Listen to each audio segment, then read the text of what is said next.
Alrighty, hello everybody, and welcome to yet another session on the Neverending Train. I am Kai, your DM for the day, and if our players could go down and introduce themselves and their characters. Ghosty? Hi, I'm Ghosty Goo. I am playing Floof, who is a cleric of Reynard, but I can't say much about that other than he is a very soft and fluffy chicken, and it's very ironic. And I love him.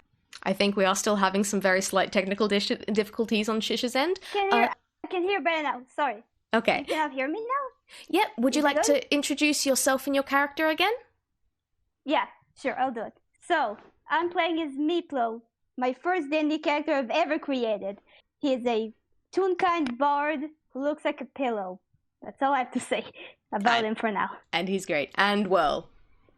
I'm Whirlwind, and I'm going to be playing Luka, who is a candy maker and also a warlock of Prismatone. And I love every single one of you guys. I would also like to say a massive thank you to our amazing audience that we have lingering around in the Hazelnut Gallery at the moment, and their patience with the technical difficulties that we have been dealing with while trying to get this game up and running. We will start off with Floof, because you've been on the train for a while now. You may be a new player, but your character has been on the train for a little while. You've gone through several carriages. You've kind of got the feel of this thing. It's enter a carriage, solve a puzzle, or do a thing, go through the door, enter another carriage. You've met plenty of denizens, but you haven't encountered other passengers on the train just yet. However, as you enter this next carriage, you realize it's a lot smaller than all the others, as far as you can tell. You've more walked into a room than a carriage. It's rather dark and bland. There's dark grey walls just stretching up into the distance, and across from you there is a black chest. Oh no. Do you want to do anything? I'm probably going to go and investigate the black chest, because I've got a feel of how this sort of thing goes. Do you want to do that as like mechanical investigation, or are you just kind of going to go poke it with your foot? Yeah, I'm going to go in mechanical investigation. Let me pull up my skills real quick. Please do. Okay, that is a big +0, so... That's always fun, because it's just like going to be a straight up lock roll when it comes to this, really. And that's a 10, smack bang average. Okay, you have a look at this chest, and you notice that it's not wood like you might expect from an ordinary chest. It seems to be made of some sort of black metal, and there are little, like, strange animals carved into it everywhere. Next up, though, while Floof is investigating the chest, I do have to ask how the other two are going, because at the moment both of you are separately stuck in dark boxes lying on your back, and you can feel the boxes beneath you moving. Meepllow, how are you doing? Feels he doesn't know what's going on. And honestly, Meeplow's lives have been so boring lately, so he's like, alright, at least there's something interesting going on. That's good. So, What's the last thing he remembers before being trapped in a dark box? Well, what he remembers that his life really sucked, because he used to be a musician, but he got bored of it, so he doesn't do it anymore, and he doesn't know what he wants to do with his life, and is miserable. So that's what the last time. So the last time he remembers just crying in his bed. So it was too sad. Oh, my heart. Baby. Oh no. Poor baby. But I'm sorry. I guess though, as you said, being trapped in a dark box, at least it's something exciting again. And what about Luka? You also are trapped in a dark box lying on your back. You feel like the box is moving, but you also feel like you're probably in a coffin of some sorts. What's your reaction? This is not how I expected this day to go. Fair enough. I really hope I get out of here soon, because I have to open in a few hours. Oh, you have to open in a few hours. What do you mean by that?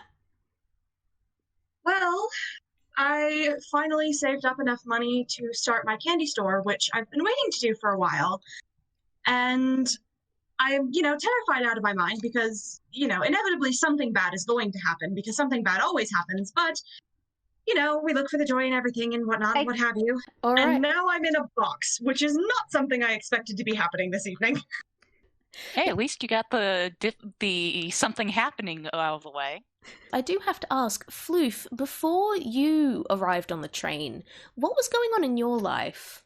Well, gotten home from the funeral, and he had set his farm on fire, and was planning to make off with whatever money he had left and escape into the countryside. I've got to say, that's a pretty dramatic entrance. I definitely have to say that. Getting back into the game, Floof, while you have been investigating this box, you hear a shunk coming from far over above you, and as you watch, two, black long boxes descend down from the ceiling, and then drop two people on the floor, and then they rise back up again, disappear, and shunk, the ceiling thuds closed again. Luka and Meepllow, you have just been deposited on the floor of a dark room. You have no idea where you are. You have no idea what's going on. How do you react? And also, Floof, how do you react to these two new people? Well, first, Floof raises his tiny, fluffy fist at the boxes and shakes it up there, because he kind of wanted to set them on fire like he did the box he tried to do with the box that he had been deposited in. And then he's like, "Oh my goodness, I haven't seen anyone else in here in so long. I've missed human companionship." You new friends. I'm Meepllow. I'm ready to go on adventure with you guys, I guess. Right, adventure. Where are we? Luka's just trying to sit up, check himself over, make sure his leg is still in place, and then find his hat. Oh, of course, you guys are new. This is the Neverending train. I don't know. I will actually point in. I'm in here. I will actually butt in as the DM here. You would not have actually heard the terms never-ending train. You would just know you are on a train. You don't know what its name is. That's just a little bit of out of universe knowledge there. Okay. I'm on this weird train, and there are worlds inside of it, and I keep encountering these puzzles, and I don't know why I'm here. It's so weird. It sounds like it. So, what do we do? I think that, I think the puzzle for this train involves this box here, but I'm getting a weird vibe off of it. Can Luka look around the room? Absolutely. Roll me perception, seeing as you're just looking in general. Okay. Can I do that? Yeah, absolutely. Can I also? Absolutely. All right. My very first D&D roll ever. Let's do this. How do you roll perception? Is it just a D20 plus 1 since I have a plus 1 to perception? Exactly. Okay. Wait a minute. Oh. That's a nat 20 from Luka, and that was a nat 1 from Meepllow. I've got to say, it's always great to start off the game with the exact average and then the two extremes. Alright. It shows who you're working with. Okay, Meepllow. You're in a dark room. There's a box. There are two other people. I'm afraid you do not see anything else. You have no idea what's going on here. You're just so excited that, hey, new things are happening, that you don't actually take a look around where you are. Luka, however, you do take a bit of a better look, and also a little bit of a listen. As you poke around this room, you realize that, okay, this is a bit of an odd room. You notice there's a red door on one wall, but that seems to be locked and the only entrance you can see here at the moment. You look up and the ceiling's far, far above you where the boxes vanished before. The walls here also seem to kind of be this dark, dark brick, and there's then, but as you listen, a little bit of sound does come through the brick, and you can hear whistling wind. It's not like the wind's blowing really hard. You think more maybe the wind's just blowing on something that might be really high up, and Yeah, other than that, there's the black box covered in bats. I beg your pardon, bats? Well, yeah, there's the black metal box that Floof pointed out before, and it's covered in little engravings of bats. Oh, not living bats. Okay. No, don't worry. There's no actual bats in here. Wait. No bats were harmed in the making of this box. No. All right. So yeah, what does everyone want to do? I will say Luka is the only one that realizes the box is covered in bats. Right. Floof has never seen a bat before, I guess, so. For now, Luka's going to ignore the bat box and go to investigate the red door because it's the most brightly colored object in the room. Yeah, what do you want to do? Probably roll investigation to see what I can figure out on the door. Yeah, if you want to give it a proper investigation, go ahead. Sure thing. Okay. That's a 15. With that, yeah, you get a pretty good look at this door. You notice it seems to be a little bit more set into the wall than you might expect it. It seems to be set into a wall that's kind of behind the brick wall that you can see, and it's pretty firmly stuck there. You give the handles a bit of a tug, and they don't move in the slightest. This is a firmly locked door. Got it. Okay, Floof, how are you going? Floof would probably be contemplating whether or not he should set the box on fire. I'm guessing your fire is kind of just your go-to thing, isn't it? Yeah. If he's scared, he sets something on fire. Happy, sad, upset, fire. This is the point where I remind you the box is made of metal. You can try to set it on fire if you want. Goodness. And what's in the metal box? We don't know yet because no one's tried to open it. I think. Fire is just my go-to action when I get frustrated. Are you actually going to try and set it on fire? He's not going to yet, but he's considering it. Okay. Is anybody... We love a pyromaniac chicken. We do. Is anybody else doing anything at the moment? I'm not sure what to do, honestly. Well, what do you think Floof... what do you think Meepllow would do? I'm not sure. Sorry, I'm new to all of this. I don't know. That's okay. All right. Luka and Floof, what are you guys doing at the moment? Luka, you've inspected the door. It's definitely locked. Floof, you seem to be having a mild panic attack over whether or not to set something on fire. So I think I'm probably going to, very cautiously mess with the lid. What do you mean by mess with the lid? So, if you've got, a box and you're not sure if there's, an animal or something gross inside of it, so you just sort of poke the lid up a little bit, but not quite all the way. I'm opening the box, basically. Okay, all right. You poke... I'm going to come over while Floof is opening the box, because I want to see what's inside the box. Okay, you poke... Really wants to see what's in a box, so he's excited. All right. Box time. You all come peer at this mysterious box, which only Luka knows is covered in bat carvings. You open it up the tiniest bit and let it drop down again. And give it another poke, and maybe it's open half an inch. Okay, there's nothing immediately bursting out. A little bit more, and you open the box fully. Inside are 3 items: a mask, a cape, and a belt. Take the cape because he thinks it looks cool and he want to look cool for the adventure, so why not? All right, you immediately put on this black swooshy cape, and I'm guessing you run about the room with it, or what do you want to do now that you have a cape?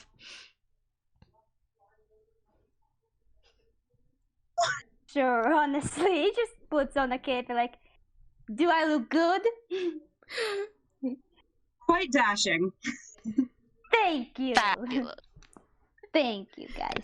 All right, what's left in the box is a black mask with pointy ears and a bright yellow belt.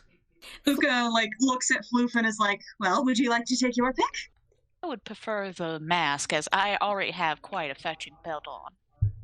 And I put the mask on. All right. I will say, actually, no. You have night vision, don't you? Naturally night vision. Oh, do you? yes. Okay. You notice no Yes. change, never mind. All right. Luka, do you take the belt? He's going to pick up the belt, but he's not going to put it on yet. He's just going to, like, look at it. I'm assuming it has pockets because I'm getting the reference you're going for. So he's going to look through the pockets of it. Yeah, it has a bunch of little pockets all attached to the belt. You find some pointy bat-shaped throwing things in one. You find a bunch of little grey pellets in another. What's your experience like with weapons and such? I was part of an adventuring party for a couple years, but I was a bard, so I don't really have much experience in the way of weaponry. Yeah, alright. You found something that looks like someone's probably taken the back half of a gun and then made it fatter. You know there's like a little trigger bit there, but it doesn't look like it actually shoots bullets. And there's some like heavy looking balls tied to some rope.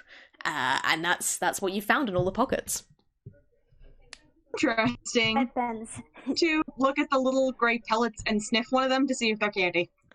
Go ahead. Roll me investigation for this. Because I know what they are, but Luka is kind of stupid. Yeah, it's always the fun thing when it's like you as the player knows something your character does not. And that's a 4. Okay, so the good news is you got just high enough that you don't think they're candy.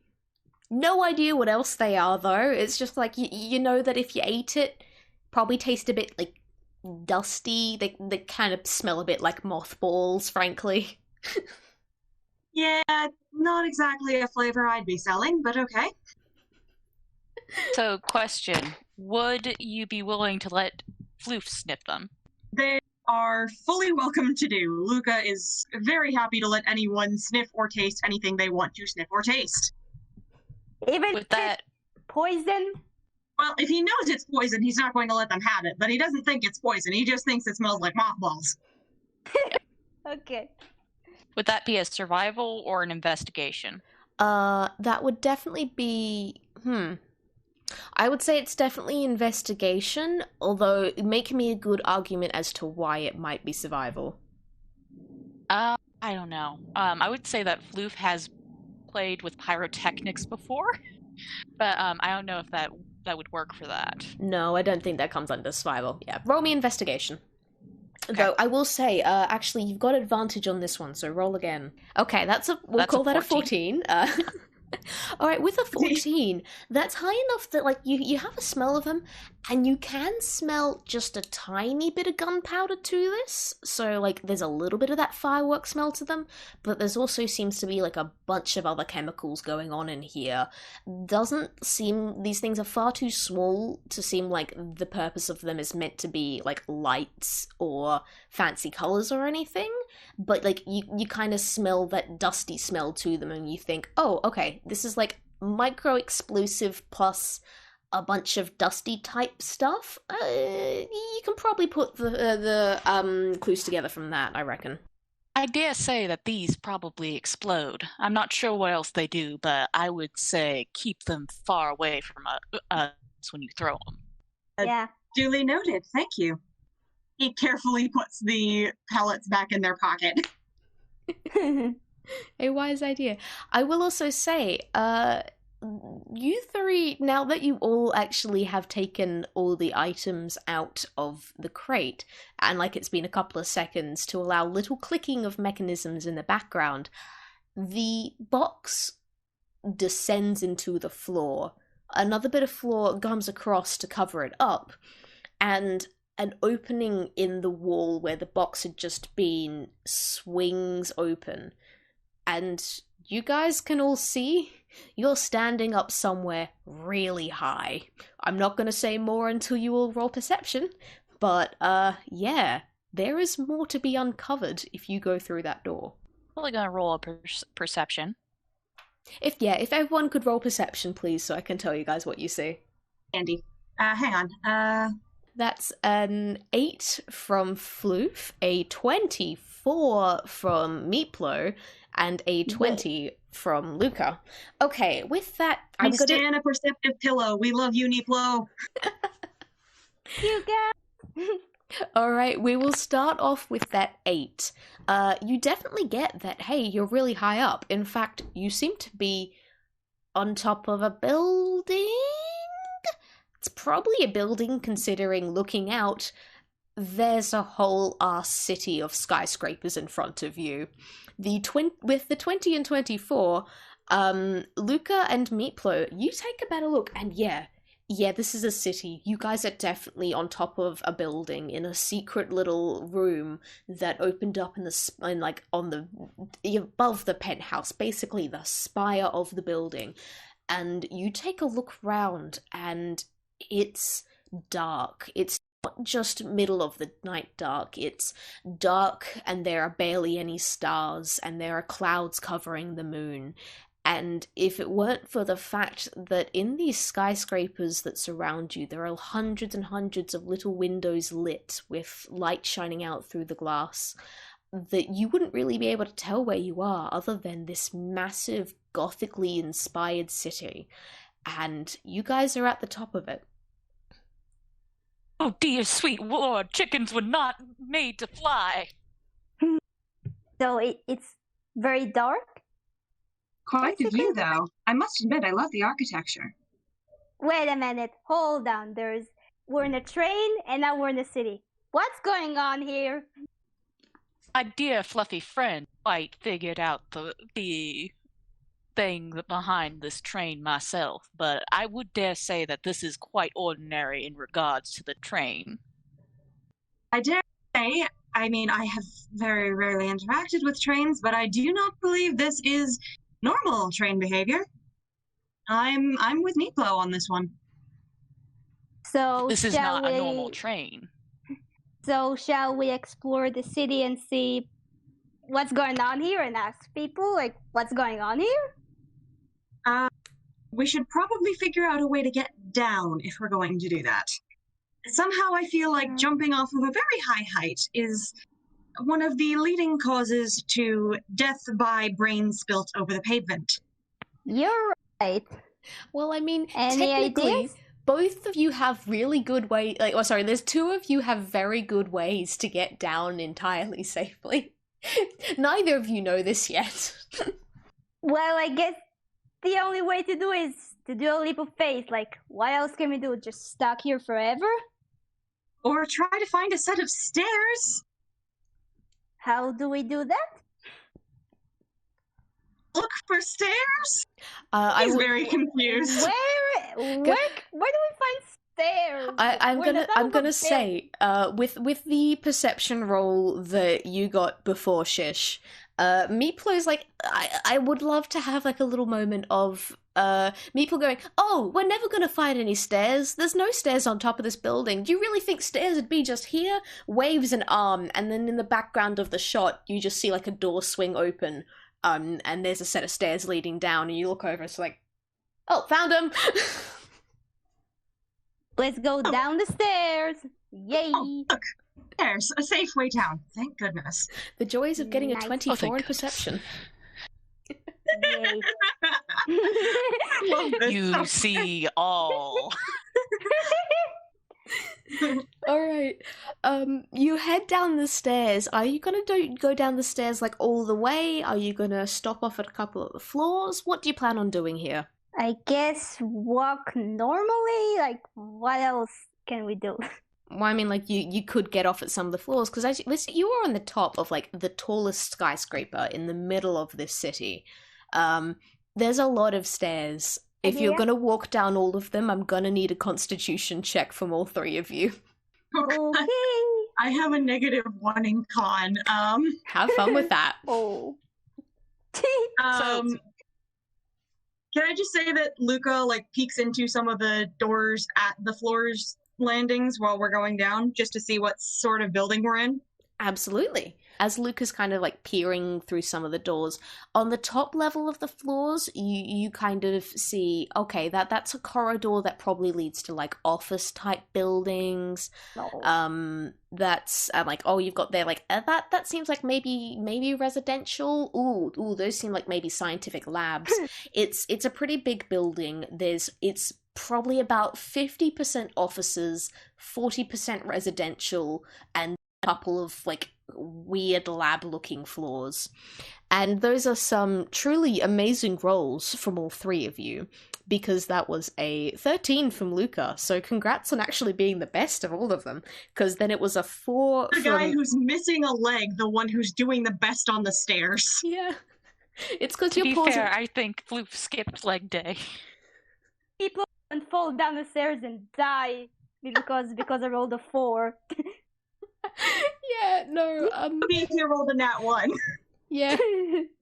Yeah, Floof and Meepllow, you're not going great. You go, and like, while going downstairs is easier than going up, you are still exhausted and you are having to stop yourself from falling, and I reckon you both actually probably do fall down or slip a couple of stairs. Not enough to hurt yourself, because you're both very fluffy and soft, but it's a pretty undignified boing, boing, boing down one flight of stairs before you climb into the wall, and... This is exhausting.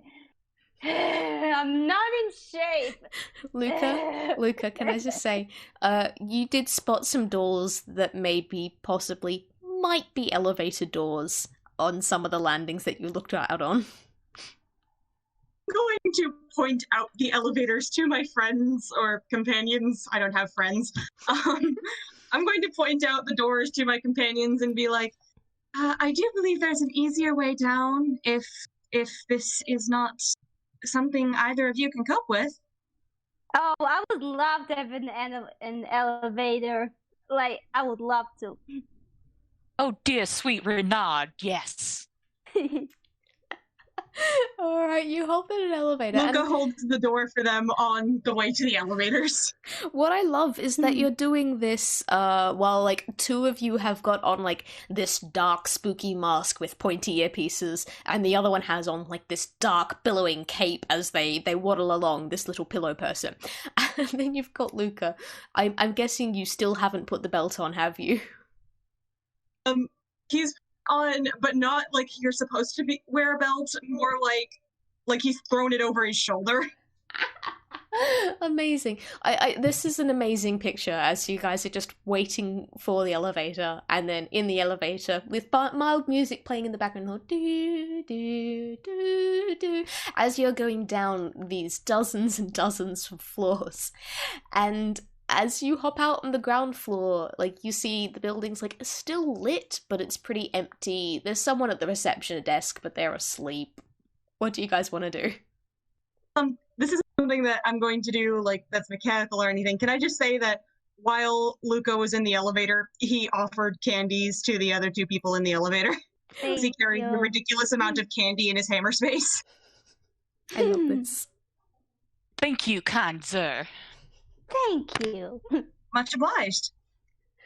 That's adorable. Okay, you're down at the ground floor. Do you want to just wander out into the street? Do you want to wake the sleeping receptionist? What do you guys want to do? Hey, so a person is sleeping, right? Yep. Hey, wake up!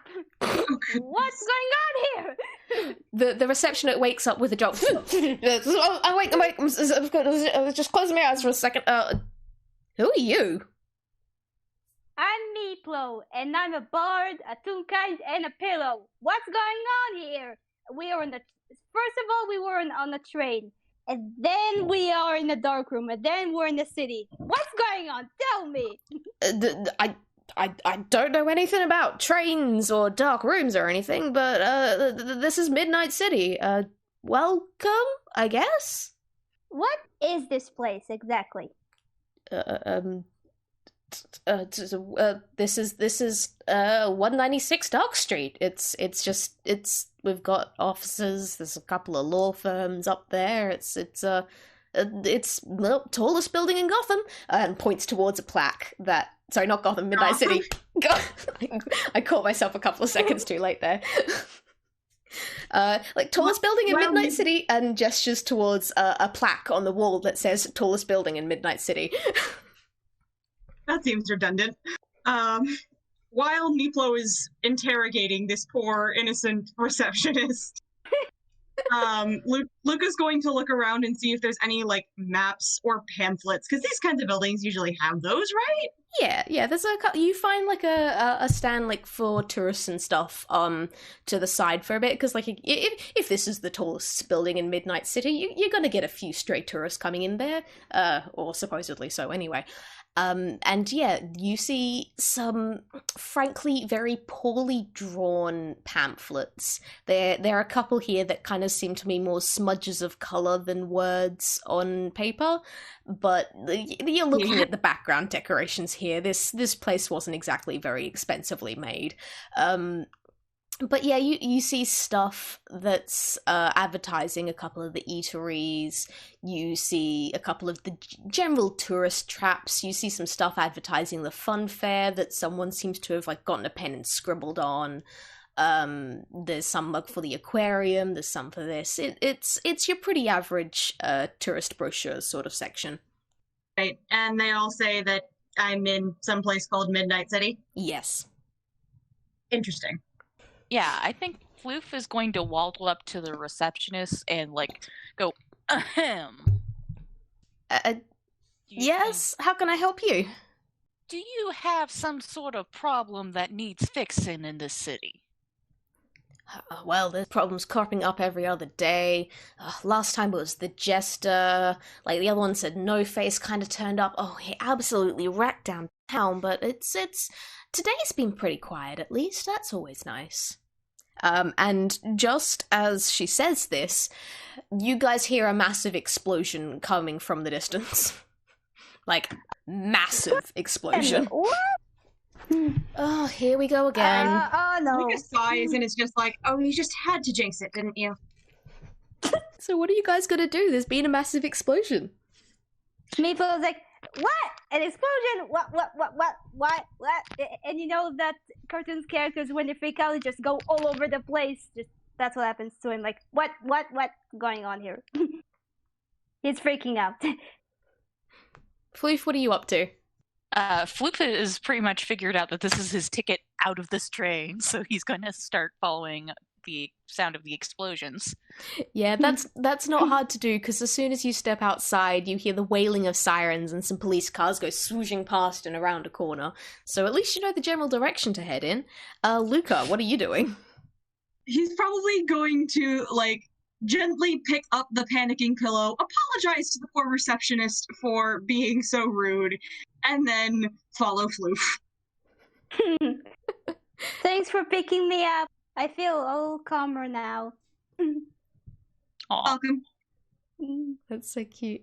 All right, you guys start heading downtown, following the sirens and flashing lights, and yep, you're pretty sure that's a lot of smoke in the sky.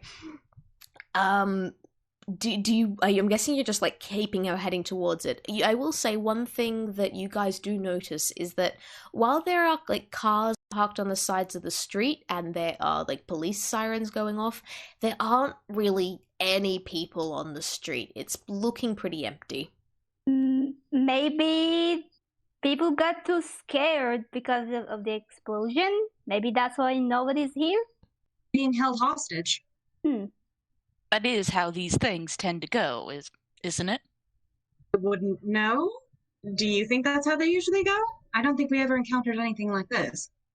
To be fair, I grew up in a farming community. I don't know much about these big city types.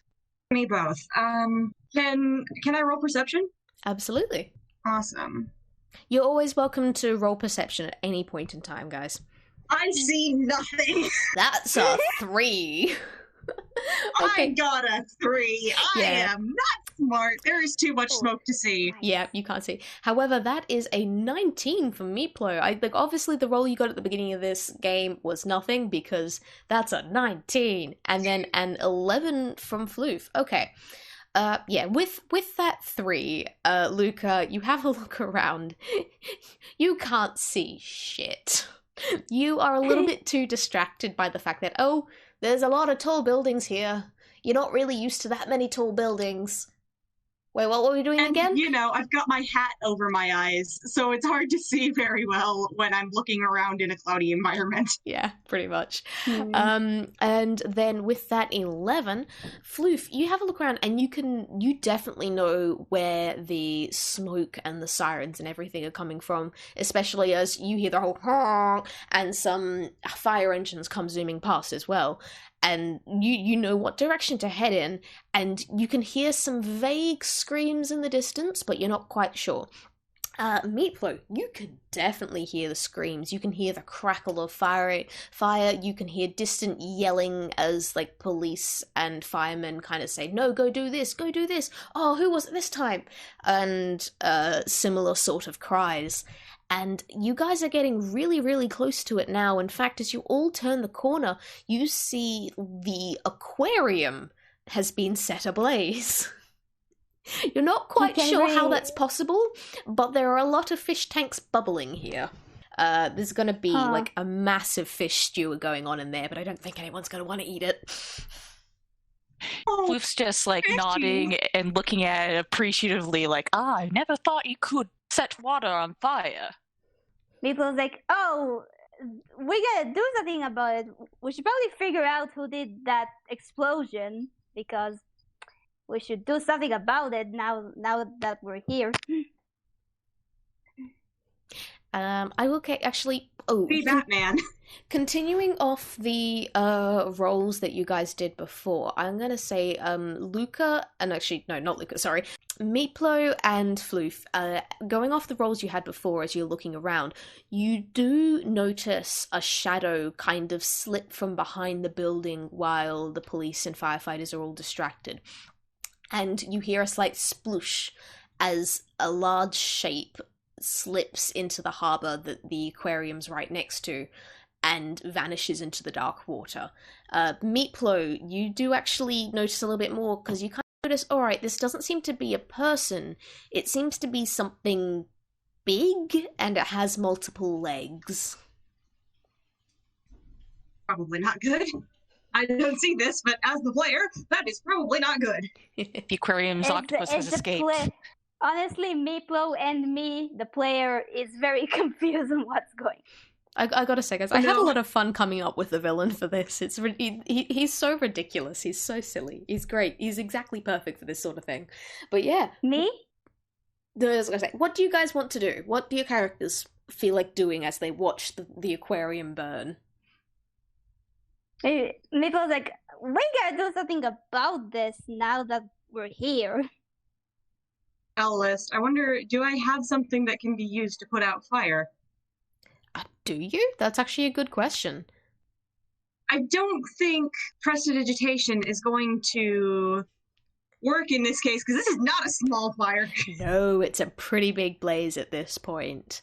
Okay, can I run an idea by you, and you can tell me whether or not this is a very stupid idea? Absolutely. I do have Thunderclap, which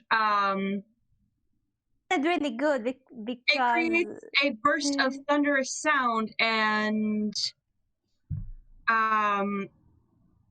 well, sound needs air, right? Maybe if I can make a big enough version of Thunderclap that will blow out the flames, that's probably a dumb idea. I'm just trying to think, because call lightning. I think that would just create more fire, to be quite honest. Yeah, let's avoid creating more fire. I thought that as well. But no, Thunderclap. Remind me, in Thunderclap, is that the one that actually says it pushes furniture and stuff away if it isn't nailed down, basically? Oh, I think that is the spell says you create a burst of thunderous sound that can be heard up to 100 feet away. Each creature within range other than you must succeed on a Constitution saving throw or take 1d6 thunder damage. It does not say anything about.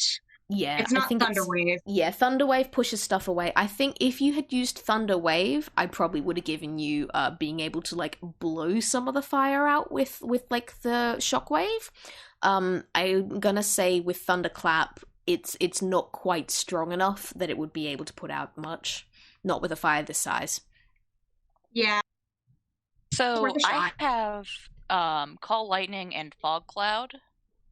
Fog is pretty much condensed moisture, so that could work. And Call Lightning does summon a thunderstorm, so. You know what? Does it say, when it says thunderstorm, does it say rain and stuff as well? Let me double check. This is the point where everyone just goes through their spells and tries to read the fine print. We are going to rules lawyer our way into saving the fish, goddammit. That is exactly what you should be doing. Because I like the fish. I only just met the fish, but I love aquariums, so I want to help the fishies. Aquariums are the best. Yeah, it does not specifically say that rain comes. Yeah, because you can get thunderclouds and everything that just do a lot of lightning but don't actually rain. I will say, though, you were on to something with fog cloud, because if you could get the humidity up, I would also like to remind you guys that, again, you are right next to the harbour, so there's a lot of water right there for either you to use to douse the building or maybe to let the fish free into. But you were onto something with fog cloud. What do you reckon you'd do with it? I think I'm going to walk up as close to the building as I can get without setting myself on fire. And I'm going to cast Fog Cloud at 2nd level, which increases the area to like a 40-foot circle. Okay, that's it's not going to be like the entire aquarium, but it's going to be most of it. So, all right, go ahead. And I do that. Yeah, can you make me like a spell casting roll? So it will be a d20 plus your spell casting ability for the spell, just to see how well it goes. That's a 4. Oh dear. Okay. The spell does work, because I'm never going to tell anyone that the spell doesn't work. But as you're casting this, like, despite the fact that there's so much steam in the air from water boiling and being thrown onto the fire is so hot that while you do summon this fog cloud, it doesn't seem to be as strong as it really should be, as the fire kind of licks through it and helps and makes it evaporate before it can properly form. Within, like, the 40-foot circle that you summoned it, the fire isn't as strong as before. You reckon that maybe you could go into there, you'd still get a bit burnt, but not, like, absolutely fried burnt, as the fog kind of keeps the fire a little bit at bay. I just realized I have Sleet Storm. You could do that, too. Yeah. No! Save the fishies! So, yeah, I'm going to cast Sleet Storm on the area that's currently on fire. Cool. And it's just... Read me the effects. Until the spell ends, freezing rain and sleet fall in a 20-foot cylinder with a 40-foot radius centered on a point you choose within range. The area is heavily obscured and exposed flames in the area are doused. The ground is covered in slick ice, making it difficult terrain. All right, that sounds frankly perfect. Again, give me a spellcasting roll to see how well this goes, and hopefully it'll be higher than a 4. Please, dice gods, give us this. Let us have the snow day. That's a 12. 12 is high enough. Okay. It's not... Thank goodness.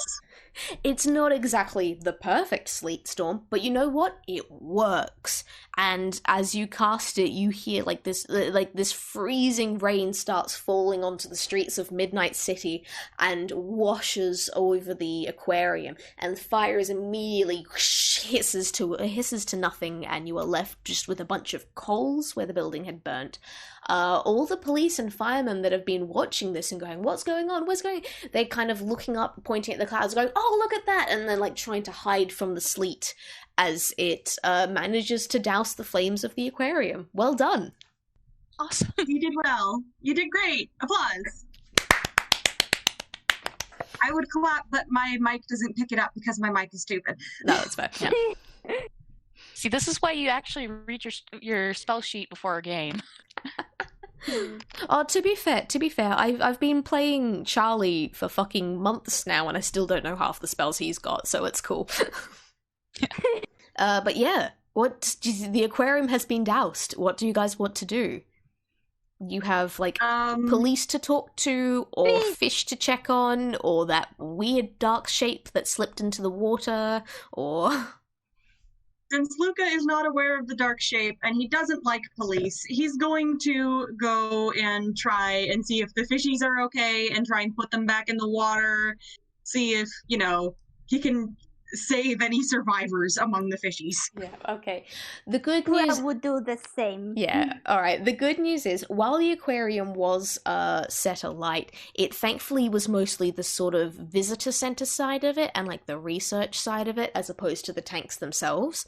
So while it does look like the glass is kind of cracked and maybe leaking a bit on some of the exhibits, and like the little touch pool, definitely a lot of the water has evaporated out of that. You've got like this little octopus flattened against the bottom, huddling and trying to stay in the water, and some fish and urchins looking a little bit urgent.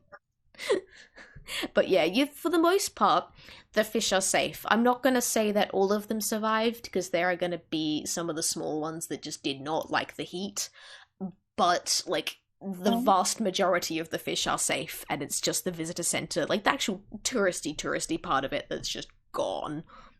So somebody was trying to set the visitors on fire, and the fish ended up as collateral damage. Poor babies. Oh. So, should we find out who did the explosion? I should interview some of the witnesses. Can you repeat that? Perhaps we should interview some of the witnesses. What do you think are... That's actually something that raises a good question. Is there anyone left in the building? Like, is anyone trapped in where it was burning? So there were people that were trapped. However, the fire department managed to get them out before you guys rocked up. So, like, there's there's a receptionist, there's someone that does a tour guide, and there's 2 scientists. However, they are, like, huddled beneath blankets and with oxygen masks strapped on their faces in ambulances out the front. So I'm going to waddle over to the octopus and use one of my speak with animals for the day on him, and I am going to interview him about what he saw. Absolutely. What do you ask? My dear fishy friend, who has done this horrible crime to you? It was the crabs. Never trust a crab, little snippy bastards. My dear friend here says that it was a crab? Do crab. Can you ask which specific crab? Because somehow I don't feel like one of the little hermit crabs who inhabits this particular touch pool might be capable of causing such wide-scale destruction. Was it one of your companions in here, or was it someone from a different part of the aquarium? The octopus kind of curls a tentacle and a little bit of water squirts out, and is like, that's meant to be it. You get the vibes that was a no. And it's just like a shell made of, and it taps against kind of the corner of the touch pool, which, like, just where the glass meets the metal that actually holds it solid. Like, shell made of hard, shell made of cold, it was not small, bigger than people, bigger than human, bigger than you. It was... nasty snippy bastard. Okay, to be fair, Floof is 2 feet tall, so it's not hard to be bigger than Floof. Alright, I'm gonna say bigger than you, and it waved a tentacle at Luka. Okay. Luka's 6'9", he's tall. Do you think a person did it, or I don't know, maybe a monster did it? I guess. I would say we should probably check out the research section of this aquarium. It's possible that maybe they have been meddling in God's domain, so to say. All right, then. Not sure what that means, but allons-y, I suppose. Alrighty, you head over to the research section, which I will give you for free and for no perception rolls. You can tell is definitely the most damaged part of the aquarium you've seen so far. These were like the back rooms. These were where like fish came if they were sick and they needed a bit of like medicine to get themselves better before they could go back to the rest of the aquarium. This is also where like various tests and stuff were done, and there is the room is filled with kind of that soft white ash that can only really come from burnt paper. as you look around, and any other details I will only give you depending on your perception and or investigation rolls. So Floof sees all this ash, and he's just like, "Ah, yes, I am home." Oh, we continue to stand a pyromaniac chicken. I need to keep you out of any carriages that are flammable.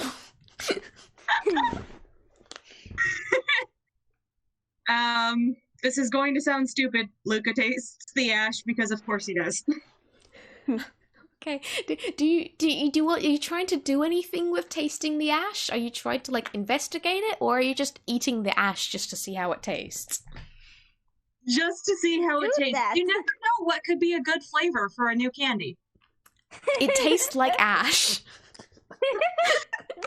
Have you ever eaten ash before? Because I can Luka, describe please. it. Luka, please, your health is more important than anything. And he's just like, huh, tastes smoky. Okay, can I please get a Constitution save real quick? Absolutely. Please How do don't I do die. It's going to be like a D20 plus your Constitution saving throw sort of roll, which I think you had a So- -1 to. that? I do.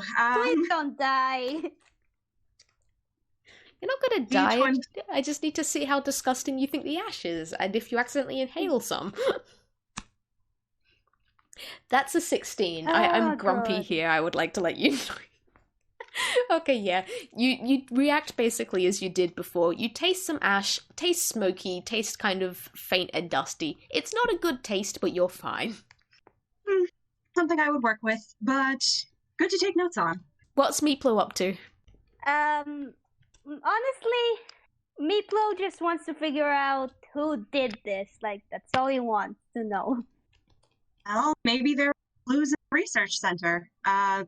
Can we look around to see if there's any intact research papers? Maybe a record of who was on schedule during this time? Yeah, if Maybe you're... security footage if the cameras didn't melt? Absolutely. If you're looking around, roll me investigation. Sorry, not All investigation, right. perception. The perception. Would this be investigation, though? Because I'm looking for specific things like... Considering you're looking around, it's perception. If you were looking at a specific thing, then it's investigation. Okay, so this would be perception. Yeah. I have a +1 to that. Also, I've forgot to have been adding this before because, frankly, your rolls were abysmal anyway. They didn't really matter. But, Floof, considering you're the one with the mask on, you actually get to have advantage on your perception and investigation checks, and I feel bad that I completely forgot about this before. Okay, I'll roll again then. That's a 19. 19. That's... I got a 13. Not too Do terrible. I roll as well? Yeah, if you want to. Dang it. The thought of eating ash has made my throat scratchy now. God damn it, why did I do these things? You did this to yourself, you have no one to blame. And that's a 14 for Meepllow. Okay, so we've got some pretty good rolls here. Okay, Luka and Meepllow, as you're looking around, you can see that, like, some of the tanks in here that were filled with water, like, tanks elsewhere in the aquarium, that they did kind of break, the water dripped out. You could see there was some fish kind of left gasping in them, or maybe there was a bit of a slime trail when an octopus managed to escape on its own. The tanks in here where the fish that were being checked up on and researched, they are completely empty. The water has boiled away, the glass has cracked, but like any fish that should be in here are just gone, especially if they maybe weren't fish. There don't seem to be any tracks, they're just not there. Floof, with that 19, yeah, you notice that those things are empty as well. You also notice that, hey, there's a little security camera up in the corner, or what used to be a security camera. It's definitely been melted now as, like, the fire scorched it away, but it looks like it was connected to something, and if it was connected, then there would have been security footage somewhere, and I will leave the rest up to you. We need to find the guard so we can find the security footage. Not me, but where would they have gone? I do hope they're not among people in shock outside. I'd hate to have to bother them. I dare say this is probably not the worst thing they've seen, though. They were set on fire. Seems like this is pretty normal for this area. Like, the people outside definitely seemed like they were in shock. They definitely seemed like they weren't in a great way. I will note, though, when I was listing the people outside, it was a receptionist, a tour guide, and 2 scientists. I did not list a security guard there. Perhaps the security guard is the one who started the fire. It's You think entirely that? possible. Is there any sort of, I don't know, standing area that would perhaps look like a security office? Someplace where we could go to check the cameras? Yeah, you actually noticed something that was probably be a security area behind the reception desk. So it wasn't smack bang in the middle of, like, where the worst damage was, but it definitely did get hit by the fire pretty bad. So, did you want to go in there and check? That's a good idea. Yeah, let's see if there's any computers intact. Cool. You go inside, and the good news is, yes, there are some vaguely intact computers. Not all of the screens that the cameras were hooked up to were broken. Bad news is, you find some legs. Beg your pardon, what? You find some legs. They're attached together. Like, they're attached to some hips. And the hip is attached to another leg. So, like, you got 2 legs right there. And they're wearing, like, the dark blue that maybe might be security guard's costume, like, outfit. But, you found some legs. Like Where- real flesh legs that belong to a person? Yes. Ah! Where is the toe cap? Meepllow is horrified because he doesn't like graphic stuff.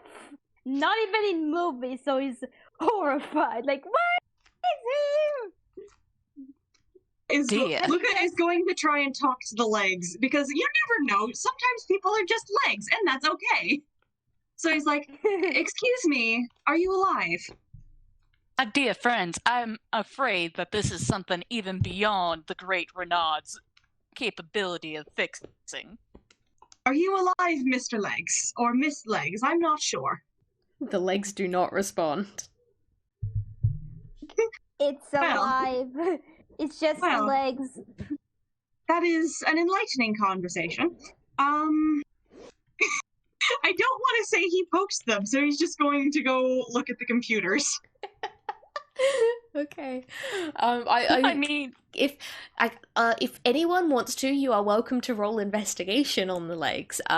Or you are welcome to roll investigation on the computers. It is up to you guys. And again, Floof, you actually have advantage.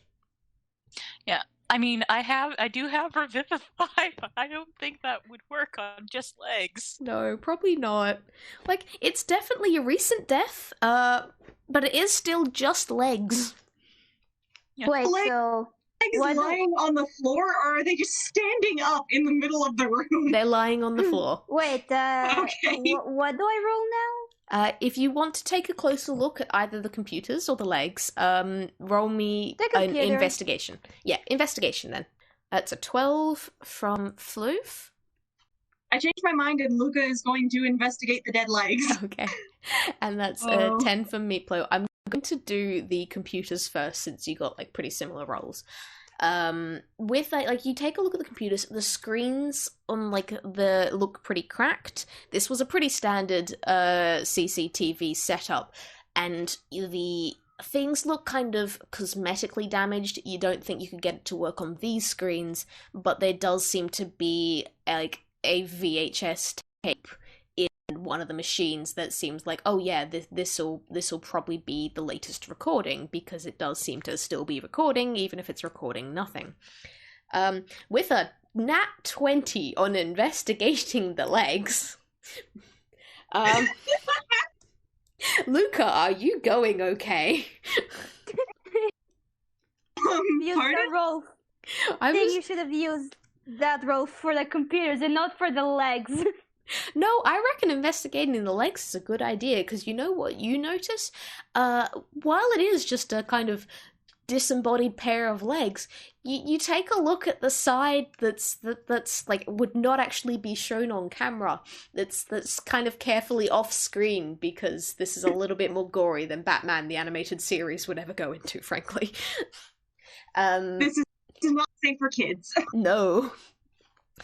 This Really, is where Luka like has a bit of experience with that kind of stuff. Yeah, this is where the specifically PG-13 rating comes in. But yeah, you notice that this man was clearly bisected. He's gotten like cut in half from like something. It's not a completely clean cut either. There's a fair bit of like crushing and bruising around the edges. So whatever was used here wasn't thin and sharp like an axe or some cheese wire or anything. This was a big, crushing, cutting thing that snipped him in half. And you don't know where the top half is, because it certainly ain't here. But what's left is some legs. And are you okay? So, like I said before, Luka has actually had a bit of experience when it comes to disturbing imagery and a lot of gory stuff. So he's not like completely blue screening. He is a little bit icked out, and like as he stands up, he sort of like flicks his hand to get the blood off of his gloves. If there was blood, I'm assuming there's blood. There's and blood. he's like, can I send you check the guy's pockets? Like, maybe to find an ID, just in case this guy had a family, you know? Yeah, I can still go off that 20 roll. That was good enough that you did a thorough investigation. Yeah, you do manage to find this guy's wallet, and inside is one of those little flip-out photos. And it shows several images of, like, him and his wife and two young boys, like, playing in the park with their dog. Yeah, this guy had a family. Oh no. Oh, poor family, poor guy. Oh, I'm gonna cry. That actually, me and Luka are both probably gonna start crying a little bit at that. Oh, I'm sorry. Oh. I had He like wipes his eyes very quickly to try and like hide the fact that he's crying, but it's pretty like he's not very fast at it. So Meepllow just hugs him and like, it's okay. Just hugs him to comfort him. his I'd name. say Floof is actually angry. Sorry. Yeah, no, that's fair. I will say the one other thing you find out is the man's name was Peter Greggs. Yeah, Peter Greggs, and that was just like on his driver's license. He seemed like a pretty average guy, but yeah, he's been cut in half. I'm sorry, you were left with his legs. Luka pulls himself together a little bit, gently pats Meepllow on the head as sort of a thank you with the hand that doesn't have blood on the gloves. And then he's like, tragic as this is, I do believe it confirms our cephalopod friend's estimation of the culprit. This does appear to be the sort of damage that would be done by claws of some sort. I've seen people get their fingers snipped off by lobsters before, but I'll admit this must be a very large creature. I do believe you are correct. Does anyone want to do anything? Or is there more to be said? Or, like, I can't tell you guys where to go here. I've given you all the clues that I really can give at this time. Yeah. So. Are there any VHS tapes flying around? Yep, there was the VHS tape that was still in the machine when you went and investigated the computers. And there are a couple kind of tucked away on the sideboard. They look a little bit melty, but maybe recoverable. And they're kind of marked with a string of numbers that's probably a date. Right. Luka's going to look around a bit and then realize something and ask his companions, because he didn't see the dark shadow slip into the harbor. He's going to be like, did either of you see anything that could have done this level of damage anywhere? Something that big can't have just vanished. It's impossible. I did see a shadow slipping out of sight, but it could have been just another frightened bystander. Even if it was, it's worth investigating. Do you remember where it went? The harbor. Harbor. That does seem like the sort of place an aquatic creature would go. Let's go there, I guess. Are we going to the harbor, y'all? Yeah. Let's Going scuttle to on the over harbor. there. We're gonna see some boats and possibly a murder crab. Yep, possibly a murder Yeah. crab. All right, yeah, you slip away and manage to avoid the police because obviously you don't really want to be having a conversation with them at the moment. And out the back of the aquarium, and can I get a quick perception check from everyone again? And Floof, again, you still have advantage on this because we're going off site here. Yeah, you guys have a look around and you notice that, again, the aquarium is right next to the harbour and got the fucking nat 20 for Meepllow +6. Holy hells. Yeah. Yeah, you look around. The aquarium was right on the harbour. You see like a little bit of a trail. There's a couple of meters worth of beach, and then it just slips into the dark water because again, it's the middle of the night. It's pretty. There's enough ambient light from street lamps and such for you to see, but it's pretty dark. And then we have a 21 from Floof and a 14 from Luka. Okay, we'll address that 14 first.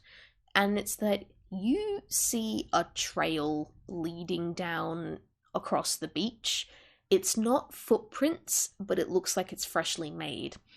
Floof and Meepllow, you get a better look at this, and you can kind of tell that, yep, these were fresh tracks, and there are kind of similar tracks all next to it. They're a lot smaller and a lot more faint in the sand, but it looks like the small ones look like something kind of scuttling about on the beach, and the big one looks like it was scuttling straight into the water. And Meepllow especially, you're pretty sure it was crabs. Let's follow the tracks then, I guess. Yes, I dare say this is a good idea, although I do not think I can breathe underwater. Oh, I knew I should have brought the siren candy with me. I knew I should always start to keep those on hand.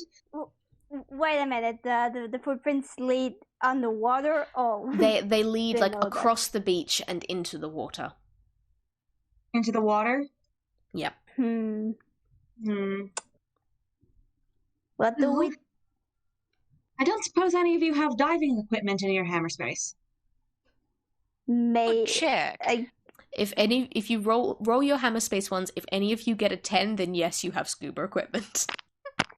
Oh, so D10? Okay, Yeah. what's that rule? I'm just gonna say, everyone roll a d10. If any of you get a 10, then you've got scuba equipment. It's an 8, a 2, and a 7. I'm And a sorry. 7. All of you rummage about in your hammer space and you pull out odd items, but not even a snorkel. Sorry. Darn. What I do we just pull out a do? knife. Okay, yeah. Luka pulls out a lollipop and he's like, No, I don't think anyone needs to sleep right now. and puts that back. Again, I'm gonna do a quick thing. As you guys are examining the tracks, oh wait, you have like a quick look around, and Meepllow and Floof, once again, with your absurdly high perception checks, you see another dark shape exit the water, like across the harbour. You see it like it's on the complete other side of town. It's going to take a bit to get to, but it does look like some strangely walking large shape with multiple legs exiting the water and heading back into the city. It's time for a crab fry. I saw a crab, like a giant crab thing. Well, that does seem to be the sort of thing we're after. As much as I am loath to, shall we say, typecast people based on their shape, I do believe we should go investigate that. All right then. But To the crab! yeah, but wait. Let's follow the crab, everyone. And with that amazing battle cry, I'm going to announce like a 5-minute break. So if anyone needs to grab more water or some snacks or anything, now's your chance. Last we left off, you guys were going to go following that crab. How do you want to go about doing that? Follow him, I guess. Like, is it going around the streets? Well, from what you saw, the crab exited the water, like the ocean on the other side of the harbor, so it's like halfway across the city. There are, like, as you look around, going off like the last sort of rolls that you guys had, there are boats attached to a small jetty near the aquarium where you were. Otherwise, you could just take to the streets, you could hijack someone's car, you could do whatever you like. It's just going to be, it's a bit of a trek to get to the other side of the city, and how do you want to do it? I have a very, very silly idea. Please tell me. Okay, so you know how in a lot of cartoons, when they use smoke bombs, they vanish and then appear in a puff of smoke somewhere else? Yes. Can we possible? do that to follow the crab? Like, can we poof closer to it with the smoke pellets? Okay, I'm gonna say yes to this, but I'm gonna say how it works isn't you don't just suddenly appear. I'm gonna say you are utilizing how fucking like cut to different scene type things work. And you're using like the smoke bomb as the transitioning device here, so we can kind of just skip forward to you already being on the other side. However, I do want you to roll me when you say smoke bomb, do you have smoke bombs on you? We have the smoke pellet thingies in the pouch that Floof told Luka they explode, and Luka was able to figure out they smell dusty and like smoke, so he has sneaking suspicions about what they might do. Alright, so you're gonna try just throwing a smoke bomb and kind of using cut to the next scene sort of magic. This works with Toon logic, I love this. Though please give me a strength roll as you throw the smoke pellet at the ground. Right, this is going to be a pure luck roll, because that's a whole +0. Wonderful. I want to see if the smoke capsule actually breaks. One, so... That's a 12. Okay, that is high enough. I'm not going to say it's the most impressive thing ever, but you know what? It's high enough that it does work. Yeah, but it's... I'm throwing it at sand, so it makes sense that it would kind of like bounce a couple times before finally popping open. Yeah, it kind of like bounces on the sand. You stare at it, it's like, is it going to work? Nudge at it with your toe, and then psh, there's a cloud of smoke. And we do a bit of like a slight pan away, staring out across the harbour. And then cut to the other side of the harbour, near a little boat shed, and there's a poof of smoke, and the three of you appear. Well done. I did not think that would work. Dare say that was not on my itinerary for what was going to happen today, but I'm glad it did. Oh, crab hunt. Crab hunt. I also will say, as a DM, I love weird and slightly meta motives and stuff to do, so you are always welcome to propose this stuff to me. Yeah, so crab hunting. Do you guys all want to roll me a perception check, and I'll tell you a little bit about where you are? Before we do that, can I put my hand on Meepllow and cast guidance on them? Absolutely. Thank you. Yeah. Why do you want to do that? You get an extra D4 to one roll. That's pretty helpful. Oh yeah, pretty neat. Okay. Yeah, they're the brain cell of this operation. So yeah, Meepllow so far has been the one who's like seen all the things. So so that ridiculous +6 to perception. But yeah, so Meepllow, you now have like a D4 that you can now add to any D20 roll, but you can only use it once. But yeah, everyone roll me perception. Wait, question. What Yep. do I do with a D4? It basically, if you get a roll that's kind of a little bit too low, or you want to make it a bit higher, like for example here, you just rolled a 23 in your perception. That's already pretty high. You wouldn't really need to add anything to it. But if you think that you could get even more information, then you could roll a D4 and add the outcome of that D4 to your 23 to see if you can get a little bit of a better roll, basically. Ooh, nice. Thanks for that. Reminder to Floof, you have advantage. So And it looks like you might need it. Oh yeah, Yeah, with that 8, yeah. All right, but yeah, he's pretty. He's just not very smart. all right.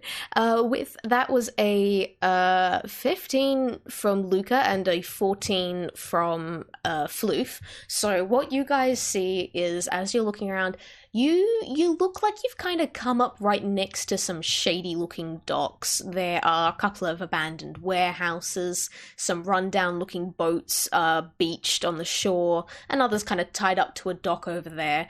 It's the sort of place where like weird trades would go down, where people might get pulled into dark alleys. It's not quite crime alley levels of bad, but it's pretty shady. With that 23, Meepllow, you actually get to see even more than that, and you notice that on the beach down there, hey, those are tracks that look very much like the crab tracks you guys saw right next to the aquarium. Let's follow the tracks then. Wait, can I just say a flavor thing real quick? Absolutely.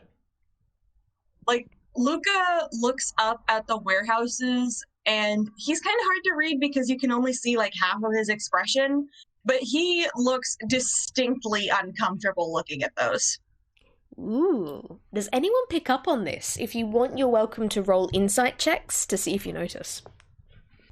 You don't Like have he's to, of about course. to be sick, basically. Because he knows these kinds of buildings and he doesn't like them very much. All right, that was a 13 from Floof. Yeah, I was going to say, how much do you, and, well, 13 from Meepllow. How much do you reckon that a 13 would get them, would they notice from Luka? Because this isn't something I get to say.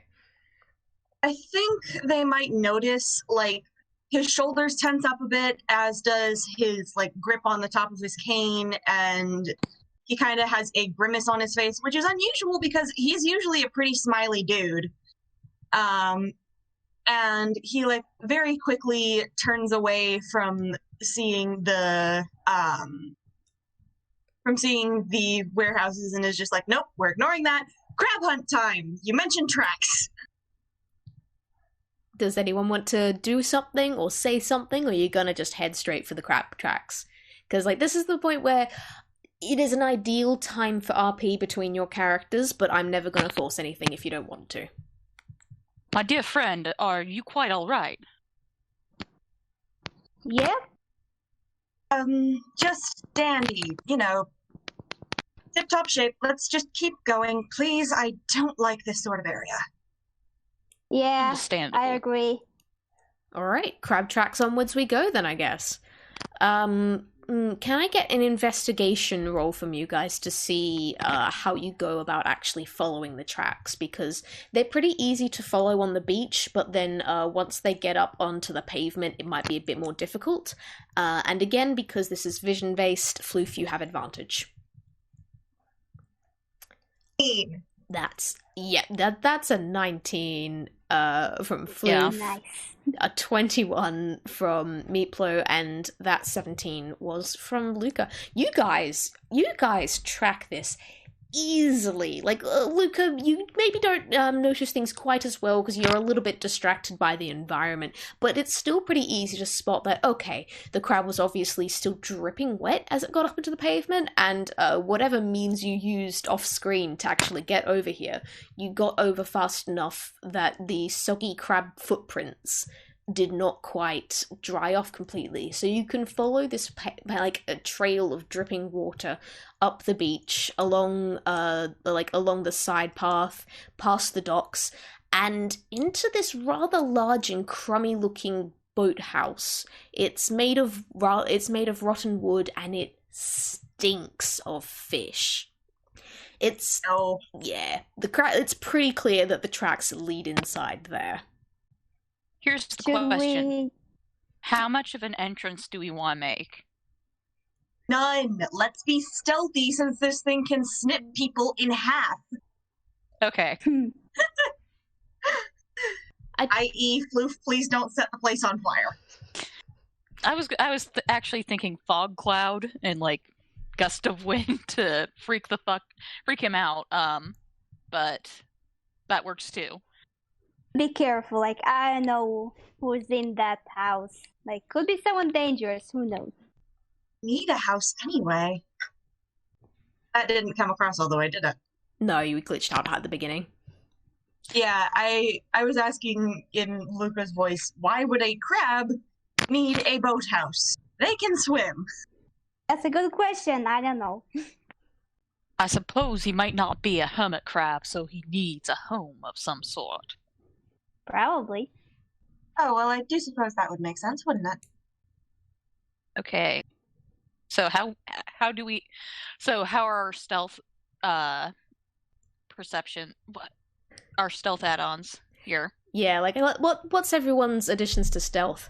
I will say, oh no, actually I won't say this just yet until you decide how you're going to go about. But yeah, what's everyone's bonuses when it comes to stealth checks? It's a big old 0. Amazing. I have a +2. I'm trying to think, would it be possible to, like, take a good look at the front of the place and figure out, or take a good look at a place and see if there's, like, some place where, I don't know, we could see what's going on through a window, or maybe, like, get inside without being seen, without taking the front door, that kind of thing. Roll me investigation to have, a look and try to see how this boathouse works and if there's other ways in. Gladly. That's a 9. It's a 9. Okay. Good news is, a 9 is still higher than a 5, so I can give you some stuff. You do manage thank God. Yeah, you manage. You're not sure if there's any other doors. The wood, I gotta say, the wood that the boathouse is made of is looking pretty rotten. It's like rotten enough that you could probably just kick your way through if you want to be quite honest. But while you are looking around, you do manage to spot a broken window on the side. And can I look through the window? Absolutely. I will keep going off that 9 because having to roll investigation multiple times in a matter of seconds is ridiculous. As you peer through the window, you notice it's like honestly too dark for you to see. The light from the street lamps is too far away. They don't really come this far. You can kind of see something moving about in there, although that might just be your imagination playing tricks on you, because like there's the outlines of maybe something's a boat. There's some weird shapes on the wall that could be a person, or it could just be netting. But you do spot a tiny bit of movement. My dear friend, do you think you could lift me to the window so I can get a closer look? Oh, of course. And he's going to pick up Floof and hold them up to the window. Alrighty. Roll me with advantage. Wait, does that mean Floof gets double advantage? Because advantage from the mask and advantage from being lifted up? No, just with the mask. Sadly, advantages don't stack, but I will actually say, considering that you have night vision, I'm mentally giving you a +2 to this, and you rolled an 18, so you got a 20. You can see into this place easily, and like it's you can tell even though there's dim lighting, you can easily see in, and you can see, there's something moving in there. There's something big moving in there. But as you watch, like, one smaller thing climbs out of the big thing, and it seems to be a person, and you can kind of hear crashing and clattering as someone moves about inside the boathouse. The window's pretty grubby and cracked, so you only have like a limited view, but you see something, like a big shape that is probably the crab monster that you saw before. However, it isn't moving at the moment. There is only a person that is kind of, you can hear and see moving about the boathouse. I will say, are you all like right next to the boathouse at the moment? I would say probably me and Luka are right next to the boathouse, but I'm not sure about Meepllow. Yeah, did you follow? There. Does Meepllow have the common sense to stay back? Meepllow is right next to you guys, and he also wants to know what's inside that house. All right. Can I quickly ask what everyone's passive perception is then? Mine 16. Fair enough. Mine's an 11. Mm-hmm. It's a 12. Okay. Luka and Floof, you don't hear this. Meepllow, with that 16, why is your perception so high? I love it. This is great. But with very perceptive pillow. Yeah. With that 16, you actually can just about catch some of the sounds that are coming through the rotten wood of this boathouse. Oh, by the way, I just want to say that Meepllow was really small because it's a pillow, so I think Luka should pick him up so he can see as well.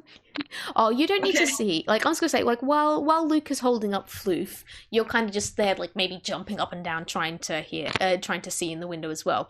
But this is something specifically you hear rather than seeing, because Wait. But Luka does absolutely pick up the tiny pillow with his other arm and just be, like, trying to get them to see the window, too. Amazing. Adorable. Right. But yeah, Meepllow, you hear a man's voice, and you hear them, like, cursing and kind of like they're you can't hear all the words exactly because there does seem to be a bit of muttering to themselves and a little bit of like there's a handful of louder words, and then you hear something that sounds like a person kicking a pile of buckets or something, and the clattering of everything being knocked over. And with that ridiculously high perception, you notice that this person's voice does seem to be hitching a fair bit, and like maybe their breathing isn't quite even, and you realize that they seem to be a bit upset. So I should just say what Meepllow would say in this situation? Yeah, absolutely. Guys, there's a very dangerous man inside that house. I don't know if we should be here right now. I'm kind of scared. Should we set it on fire? No fire, my pyromaniac companion. Somehow I feel like that might cause more damage than it would solve, and this is a boathouse. Whoever is inside could easily just jump into the water and escape. We need a different approach. And we might go to jail for that. And I don't want to go to jail in the city or a train that I've never been in before, you know? Yes, I would also prefer to avoid incarceration. Meepllow, you said dangerous. How so? Well, he's swearing a lot. He's breaking things, and he seems, I don't know, dangerous. Maybe he's just angry or something. Dang it, I really wished Luka was able to hear this guy because I have something that would be able to be useful. Can I roll investigation to see if I can try and hear this guy now that I know there is something to hear? Yeah, sure thing. Ooh, can I cast guidance on him? Absolutely. Yeah, you got that D4. Excellent. Probably gonna need it. Hey, I guess a +2. Yeah, +2's better. Okay, never mind. That's a 21, a dirty 21. So fight me. All right. I will eat my words. I do apologize. All right. With that 21, you press your ear against the wood and like maybe brush off a bit of like wood flakes that get on you. But yeah, you listen in and you can hear even more than what Meepllow said, and it's because this is specifically investigation. I will give you that. Yeah. You hear that this is a man cursing and what sounds like crying. There's obviously a lot of anger there, but that hitch to his voice definitely sounds like more he's trying to hold back sobs. And he hears like, it shouldn't happen, you should be more careful. And no, it's not my fault, he started in the first place, but it's like, and similar sort of cries. And yeah, this man does not sound massively stable, and he does not sound massively happy. Maybe we should check up on him and maybe make him feel better somehow. I will say, Luka was the only one to actually hear exactly what got said. Alright. Okay, and because of that, he's going to try something that I made myself, so I'm very excited to see how well it works in a game context. I'm going to use my Overture ability, which I get from being a Warlock of Prismatone. Specifically, I am going to use the read function of it, which basically says, to read off what I wrote, you pay close attention to the way a target's voice fluctuates with their speech to try and discern how their emotions and thoughts affect it. You make either an insight or investigation roll, and on a 15 or higher, you get a pretty good impression of the target's emotions and motives. On a roll of 10 to 15, you get the general gist of their immediate thoughts. 5 to 10, you get vague impressions of what might be going through their head. 5 and lower, you learn nothing. And on a nat 20, you figure out exactly how this person's feelings affect their voice, and you gain advantage on insight throws against them in the future. Fantastic. So basically, Cool. I'm going to try and figure out this guy's deal, and see whether or not that can give us a bit of a leg up in the situation. Maybe this doesn't have to end in violence. All right, it's worth a try. I will say so far, this guy doesn't know that any of you are here yet. Right, which, is always an advantage. Mm-hmm. So I'm going to use my special eyeballs to roll investigation. Again. Drum roll. 20 plus 2. That's a 19. Nice. And yeah, that's a 19. So that's above a 15. So I get a pretty good impression of what he's feeling and thinking, I guess. Okay, yeah. From this, can you... All right. Yeah, so it's what he's doing and thinking, and you said also, like, the motives behind it? Did you say? Okay. Right, what you can hear is a mixture of absolute fury and someone who is very heartbroken at the moment. And, like, it's a very deep sort of heartbroken. Like, this is a person that has been upset for years and years for, frankly, a whole range of reasons. But something that is coming up is a massive sense of loneliness and betrayal.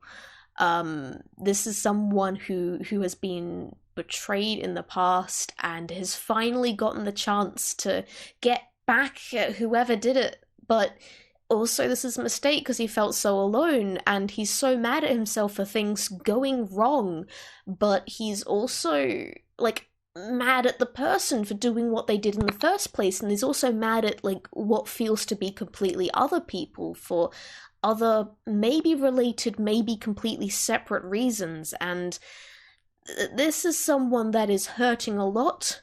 They are not very stable because you get a feeling that in that rage there is the desire to lash out again and maybe the intent to do so.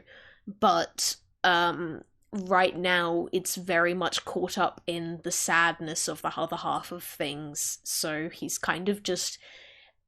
He's in the boathouse, pacing around, kicking things, clutching at his hair, and trying to hold himself together right now.